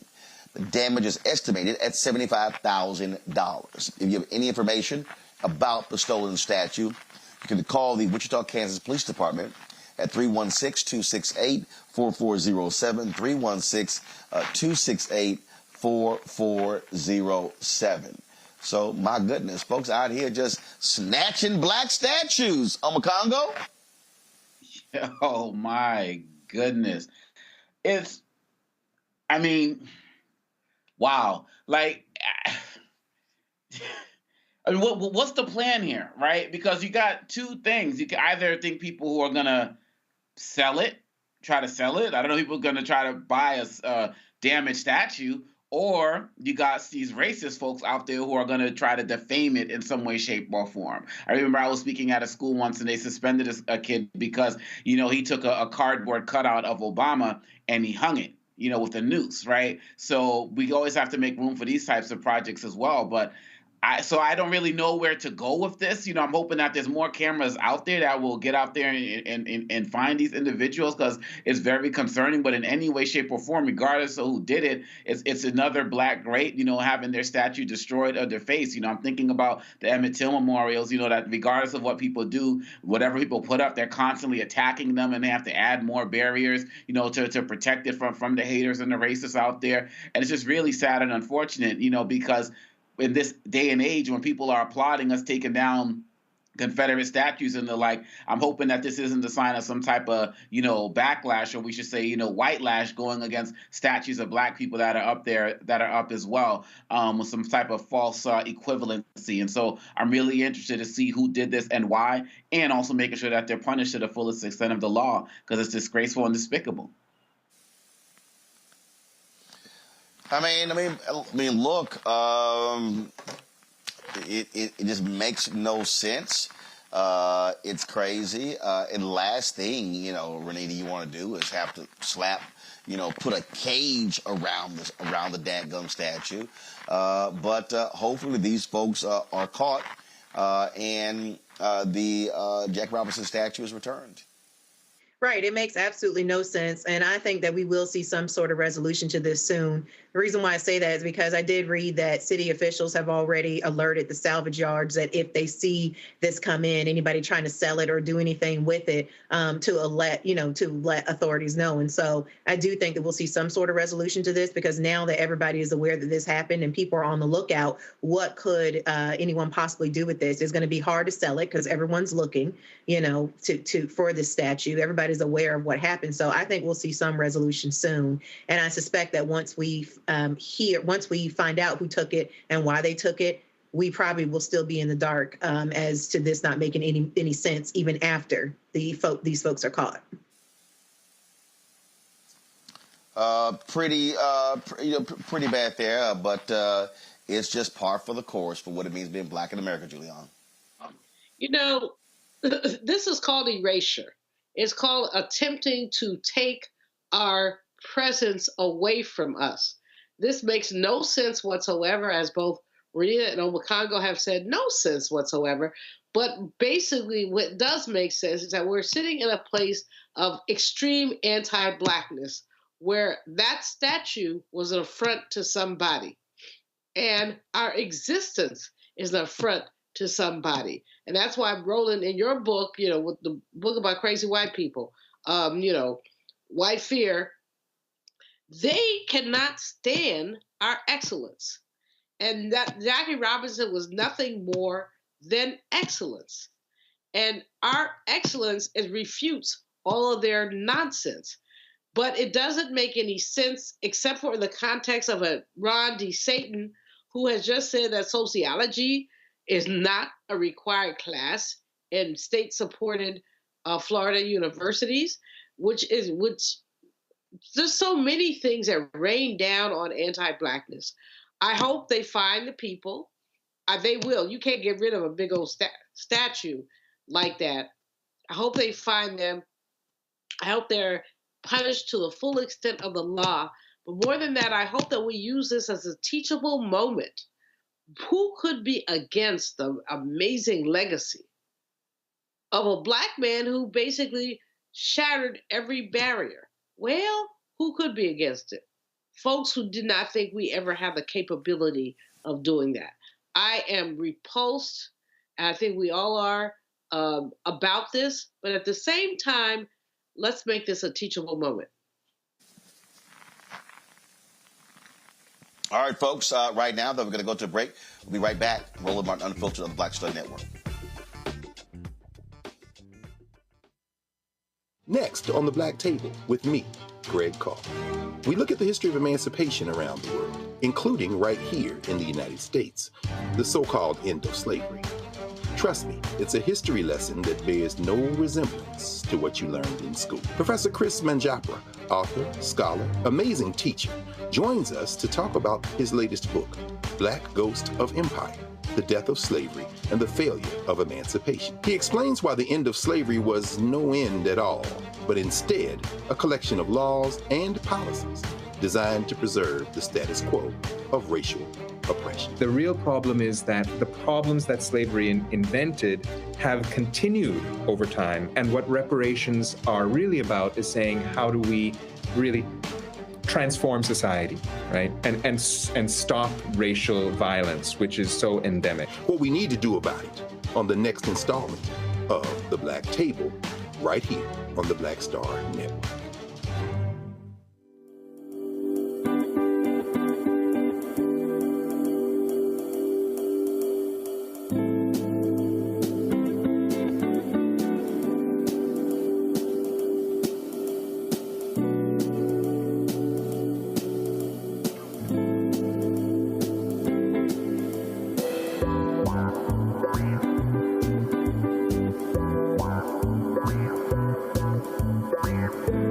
On a next, A Balanced Life with me, Dr. Jackie, we're going to be talking about common sense.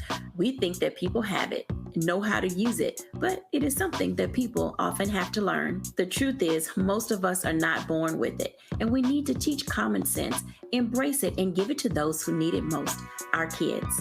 So I always tell the teachers to listen out to what conversations the students are having about what they're getting from social media, and then let's get ahead of it and have the appropriate conversations with them. On a next, A Balanced Life with me, Dr. Jackie, here at Black Star Network.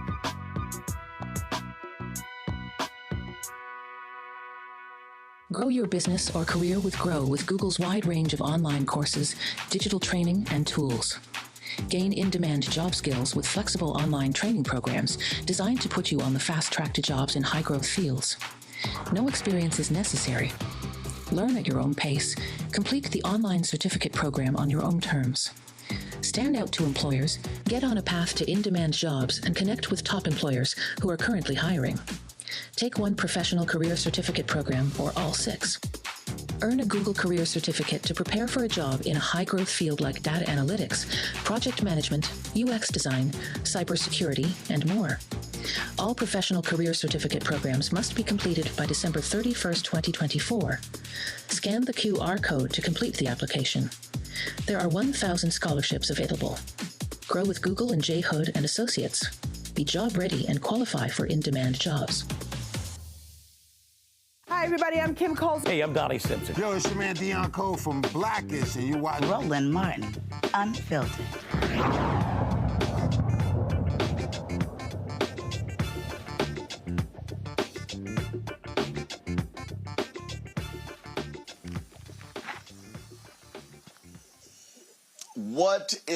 What is going on in America? We are facing a calamity. Individuals are losing their minds. They are angry. They are upset. They are beside themselves. They don't know what to do. They are troubled. These individuals cannot sleep. They cannot eat. They are literally losing their minds. They are under severe pressure and stress. High blood pressure is simply just going through the roof. What am I talking about? Largely white men in MAGA acting a fool because Taylor Swift attends NFL games. Y'all, have you followed these nutcase people? Even that fool, Vivek, whatever the hell his name is. Oh, the NFL, there's a conspiracy in the NFL to rig the Super Bowl in order for us to see the left-leaning Taylor Swift. Do you know how nutty these people are? How many times do we watch NBA games and they will show a celebrity sitting courtside on the front row? Numerous times. But oh my God, what in the world is going on? Because, Taylor Swift. They now are making this thing, y'all, out to be about politics. My goodness, Taylor Swift, and she's gathered these young girls, and they're now registering to vote. And then, my goodness, Travis Kelce, what must we do? Because he took the vaccine. These people, they are indoctrinating our children. Y'all, I swear these people are nutcases.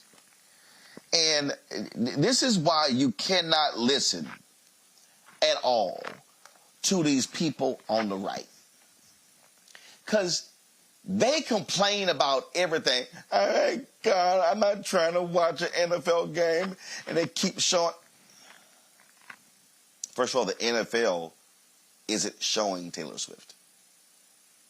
The networks are. It's just stupid. It's just literally dumb. And what this goes to show you, and I'll start with Renita.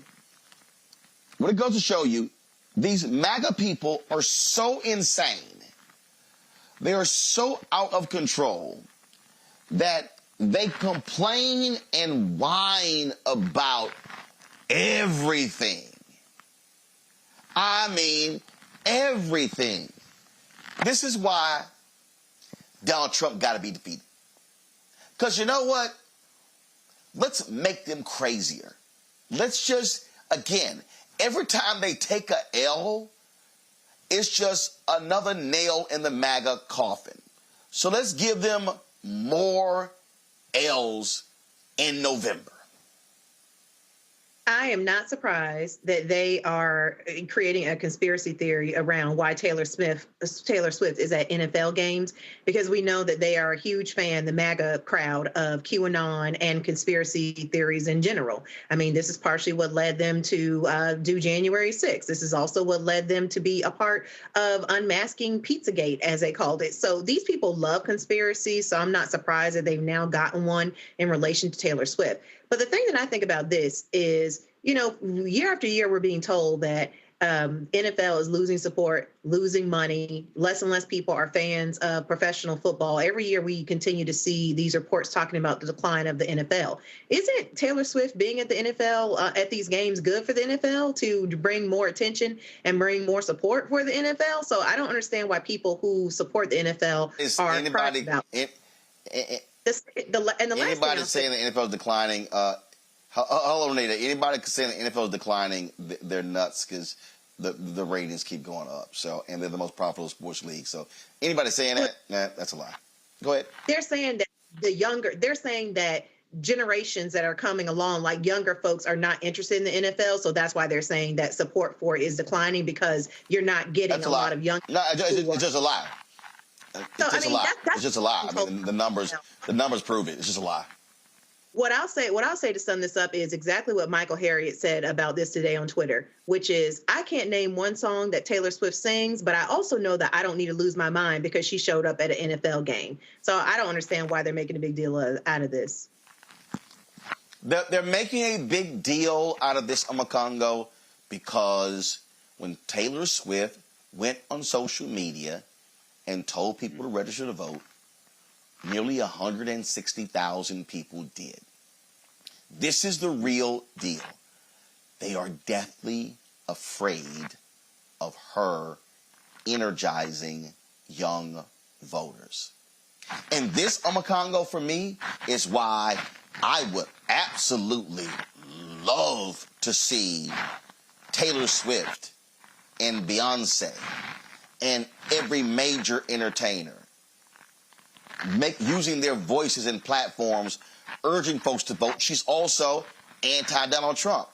Look, a story came out the other day where Snoop Dogg says, I got nothing but love for Donald Trump. He's been highly critical in the past. He was thankful that Trump pardoned Michael Harris, one of the co-founders of Death Row Records. But again, that's what they're afraid of. They are afraid that Taylor Swift and her army of Swifties, that she is going to organize and mobilize them to vote in a massive way. That's why they're losing their minds. And yes, I do, and I do know one Taylor Swift song, "Shake It Off," because I took my kids to see Sing, and that was one of the movie songs in it. So yes. And you're absolutely right. And it's not just Taylor Swift. It's the Barbie phenomenon, that got played in the Oscar nods, and, that type of empowerment narrative as well. What I appreciate about Taylor Swift is that, she is somebody who understands her power. And she understands her power to be able to galvanize people. And I'm hoping that, more of that will be done as we get closer to the election. Like you said, registering, thousands of people to vote just by an Instagram post and the like, being critical of Trump in the past. And I'm hoping that she does more of that and more celebrities follow her lead. What bothers me about people like, the Snoops of the world is that they may look at one individual act of something that was done for them and apply it to all of us as if we're supposed to bow down and be grateful. And that's really problematic. We need more sophisticated leadership from our so-called celebrities and leaders, right? Too many people are looking at them as heroes. But lastly, I will say, Egan Carroll, she was talking about her fear of going up and testifying with Trump in the room. She couldn't sleep. It was the first time she confronted him. And she said when she finally got to the court and he was there, she said, today, I realized he was nothing. He has nothing. He's the emperor with no clothes. These guys have nothing else to run on. but hate and ignorance and misogyny. That's why they don't have a alternative to Obamacare. They never did. They don't have alternative to anything but dissension. And so that's why they look for new faces to attack. That's why they drag celebrities into it, because they have no real policy plan. And so for anything except for deny people access to whatever it is that will make them, help them feel more whole and more equal. So I applaud Taylor Swift for what she's doing. Keep showing her, keep using the power. And you're right, Roland. They need to experience, the Republicans, they need to experience profound defeat in 2024. It's not going to chase them all away, but it'll chase enough of them away that maybe some of those who are remaining will want to take over their party and bring it back to what it used to be, which we can disagree with the party all the time, but they at least believe that we should have a constitutional democracy, as flawed as it is. We need to bring it back to that, and we have the power to do that. And I hope, like more, as I said, more of these celebrities follow what Taylor Swift has been talking about. That's what it boils down to. It is the political power. It is how they are able to leverage it. And I just really do. I really hope, Julian, that many of these celebrities, we saw lots of them when Obama was running in 2008 and re-election in 2012. I would hope these same celebrities will be as active, as involved, as engaged, and because we need today's Dick Gregory's, today's Harry Belafonte's, today's Sidney Poitier, today's Diane Carroll's to be engaged in this, because it's not just hey, I can go about and just keep doing my thing and keep making my money. No, there's some fundamental issues that are at play here. And so I love to see their meltdown over Taylor Swift. And I say, Taylor Swift, keep driving them crazy and keep registering your fans, because guess what? Those 17-year-old young girls who support you, many of them will be 18 come November. There you go. And, you know, demographic shifts require demographically shifting thinking. In other words, as you said, we're looking at Taylor Swift's Swifties, we're looking at other people, but we're also looking at the nonsense that is spewing from these Republicans. I'm not anti-Republican, although you probably have to cut my fingers off to vote for one, but that's not the point. Here's the point. Do we want a democracy, or do we want something else? What we're seeing is that there are many, like Taylor Swift, and shout out to her, and many others who believe in democracy. They don't necessarily believe in everything that we believe in, but they believe in democracy. And so what's going to happen as we move ahead and as we think about this 2024 election? Demographic shifts may mean that people will shift their alignments. People will do things differently. And we hope that they will. We hope that people will look at what's going on. And so these, insane people, you're the expert on insane white people, but these insane people, they're mad because Taylor Swift showed up and gave her boyfriend a kiss and said a couple of things. Give me a bloody break. What she's doing is, like we all say, just do you, boo. And so she's doing her thing. And what we need to do is make sure that others do their thing. You call the roll with Harry Belafonte and so many others. But my question would be to the younger generation, where are the young rappers, artists, activists who are coming out and saying, register to vote, do your thing? Unfortunately, too many young people are sick of the political process. But that's because they don't know the political process. We've gotten rid of civics in education, so people don't know. People are mad at Biden because he didn't do da-da-da-da-da-da-da-da, but he can't do it by himself. He needs a Congress. So if we want things to change, we need a Biden to have a Congress that can help him, a Senate that can help him. The orange man is going to fall on immigration and say, oh, he couldn't do it. He could do it if the Congress would cooperate. So that's a story that we need to tell. We need to beat that drum and say, come on now, we cannot have change unless we have an aligned Congress. All right, folks, over the weekend, the Super Bowl was set.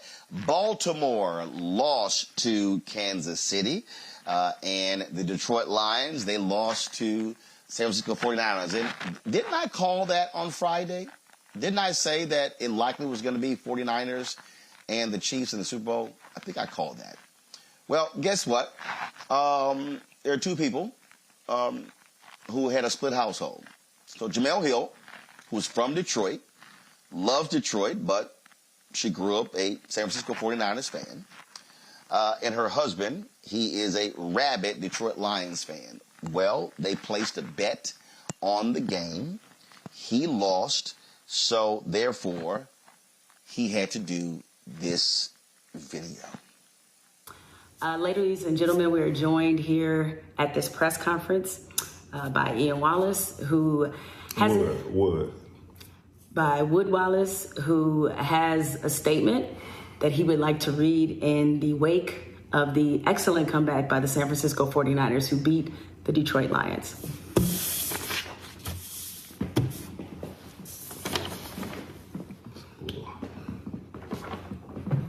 Hello, everybody. I come before you a humble man because my team, the Detroit Lions, lost to my wife's team, the excellent and resilient San Francisco 49ers. If you're wondering how I got here, let me explain. From the time it was decided that the 49ers and the Lions were going to play each other for the NFC Championship, I've been terrorizing my lovely wife with childish antics. I taunted her team and disrespected her 49ers merchandise. What's this word? Apologize to the 49er faithful for my immature behavior. I disrespected one of the great franchises in NFL history. I apologize to Brock Purdy for calling him Jimmy. What's that? How you say that? Garoppolo's twin. That was insulting. And since the Lions are quarterback, come on now, by the Dollar General Ryan Gosling, I should have not clowned such an excellent quarterback. In closing, I would like to add that my wife is much wiser than me. I'll one day learn to be as gracious as my wife, so that I may avoid this kind of public humiliation. Going forward, I will not ridicule her anymore for being a lifelong 49er fan. While the Lions are at home eating a wish sandwich, if appetizers. And what if appetizers? I'll be rooting for the 49ers in the Super Bowl. Go Niners. Not true. Wood Wallace will not be accepting questions at this time. Please allow him to have his privacy as he tries to get through this difficult moment. Thank you. Wow.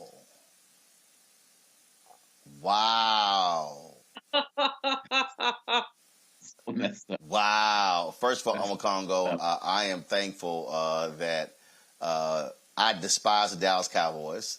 So does my wife. We both support Houston teams.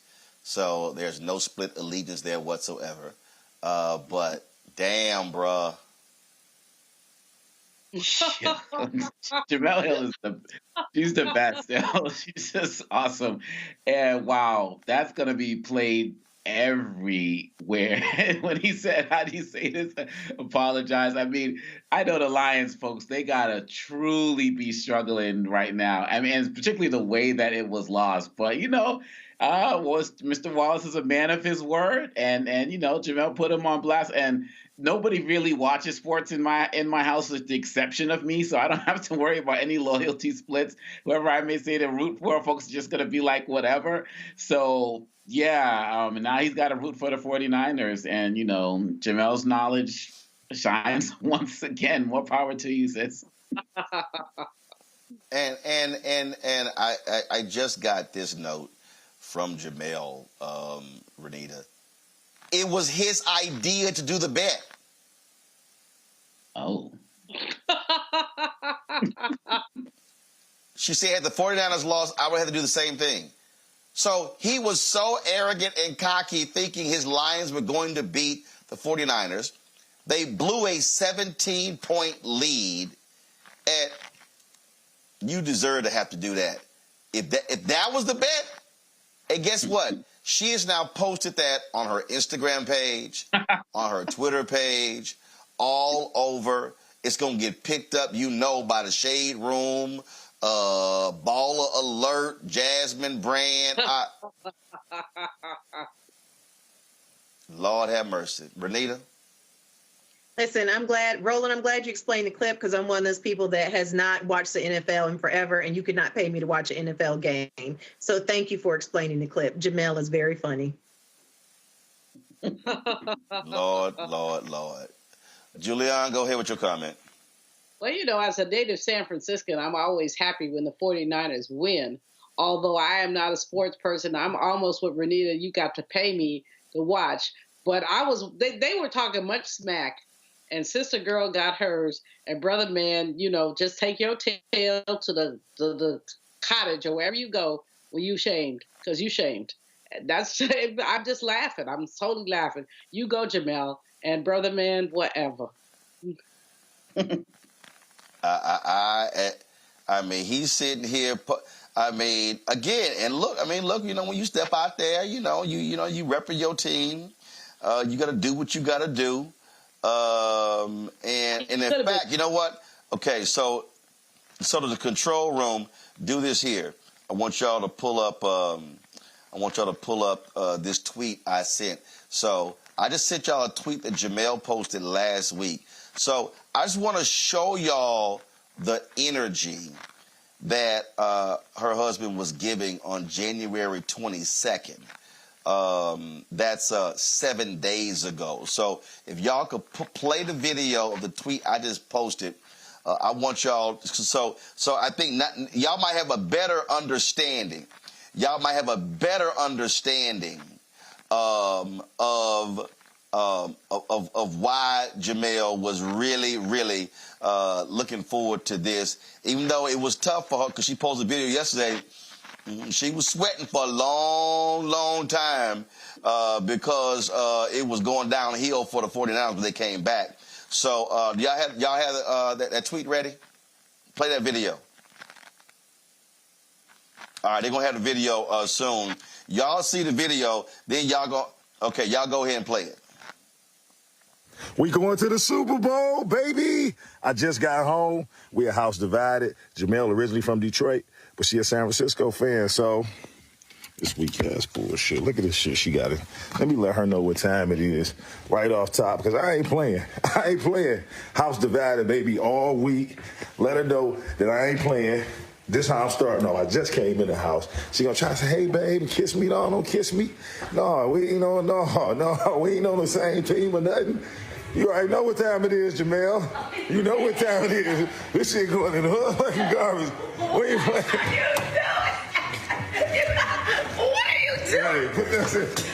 Hey, put that in the garbage. Why you Put it in the can. Put it in the can. That's how y'all garbage. Y'all trash. We about to pop y'all next week. Please, everyone, remember and like this video because I'm just saying. What is this? Hey, somebody who took the Super Bowl. What is that? Y'all wouldn't know nothing about it. Y'all wouldn't know nothing about it. This Brock Purdy twin brother right here.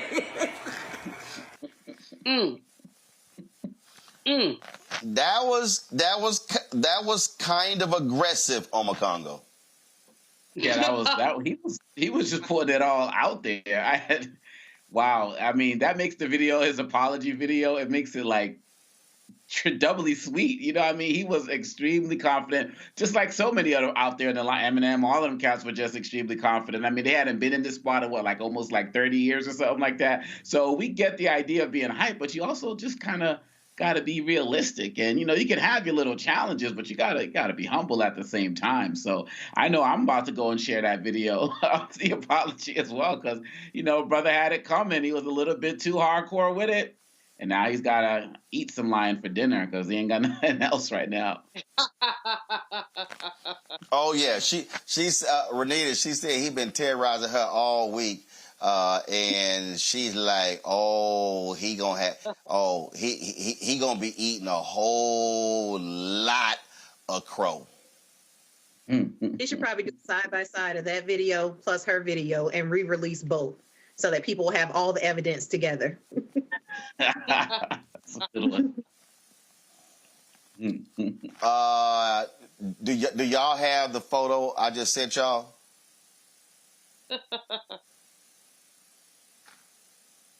So let me know y'all have it up.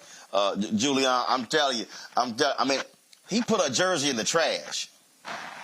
And he's sitting in the trash. That's called you might get cut. Well, now he's sitting in the trash trying to figure out how to get out of it.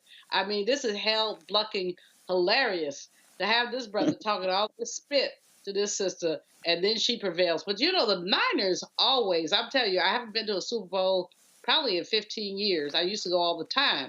Well, the Niners are the bomb. When they in there, they produce. And so they were 17 points down, whatever. And he just needed to know better. And so now he got to do better because he got clowned. And he got clowned. I'm just laughing. I'm sitting here laughing. You go, Jamel. And brother, step.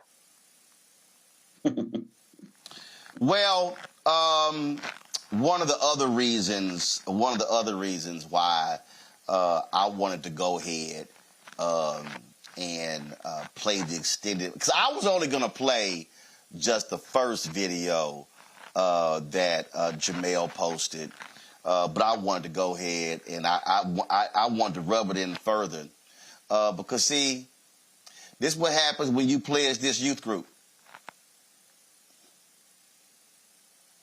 Jamel, the reason Jamel's husband don't know how to act right, cause he just crossed over to that little youth group, Omega Psi Phi. So they ain't the smartest people. They ain't the brightest bulb in a dark room. So anybody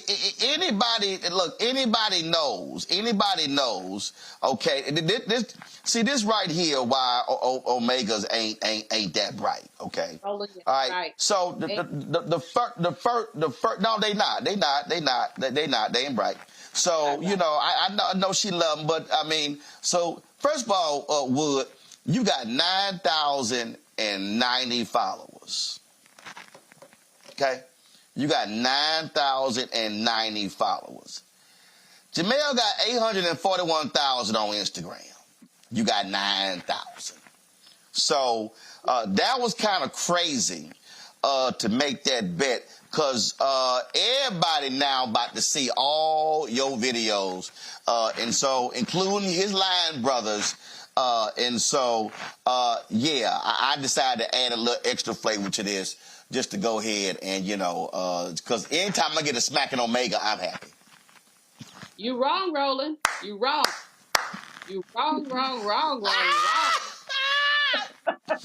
Anytime I get the smacking Omega, I'm happy. I'm happy. You know, I'm wrong, but I'm so right. All right, y'all. So I'm here in Stuart, Florida, earlier the Floridian Resort. Reggie Jackson had his annual golf tournament, Mr. October, supporting the Mr. October Foundation. And so I did an interview with him, Acura officials. I'm going to have that later for you. But check this out, y'all. So the winner of the golf tournament, this foul. This is foul. So Houston rapper Travis Scott, all right, his team shot a 54. Y'all, they had Brooks Koepka on their team. The same Brooks Koepka who's won several major golf championships.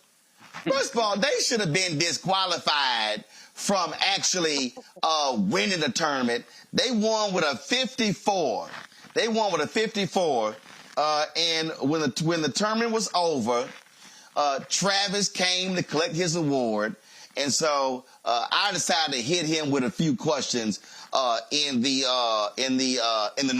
news conference.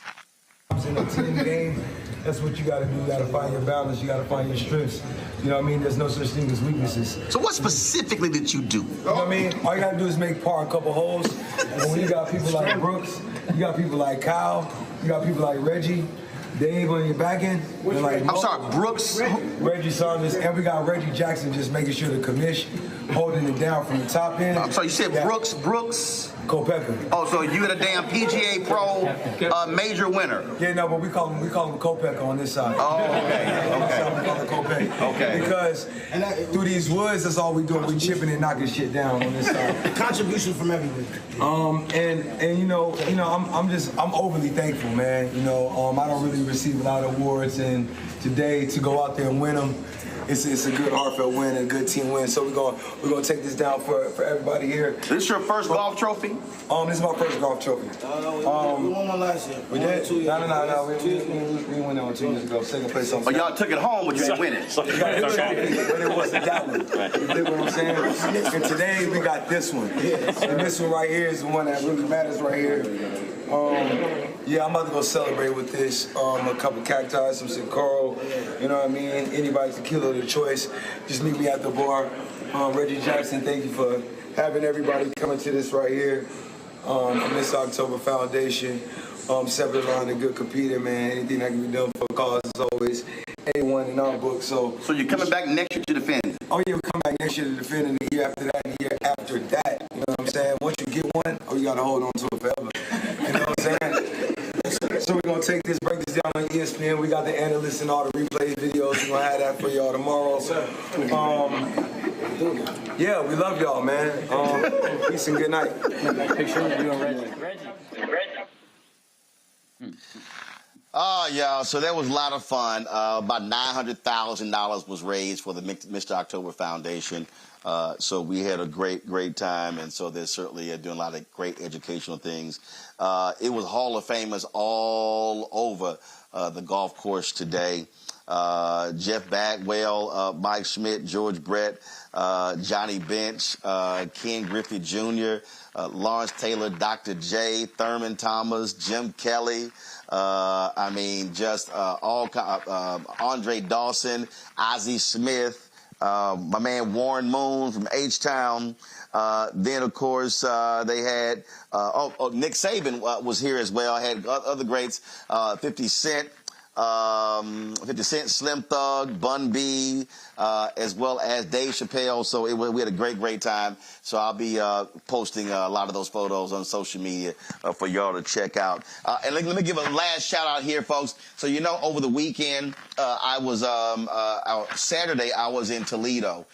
University of Toledo, speaking at a conference there. I had a fabulous time speaking to those young men and women. It was I'm going to get the actual name right for y'all, so just give me a second.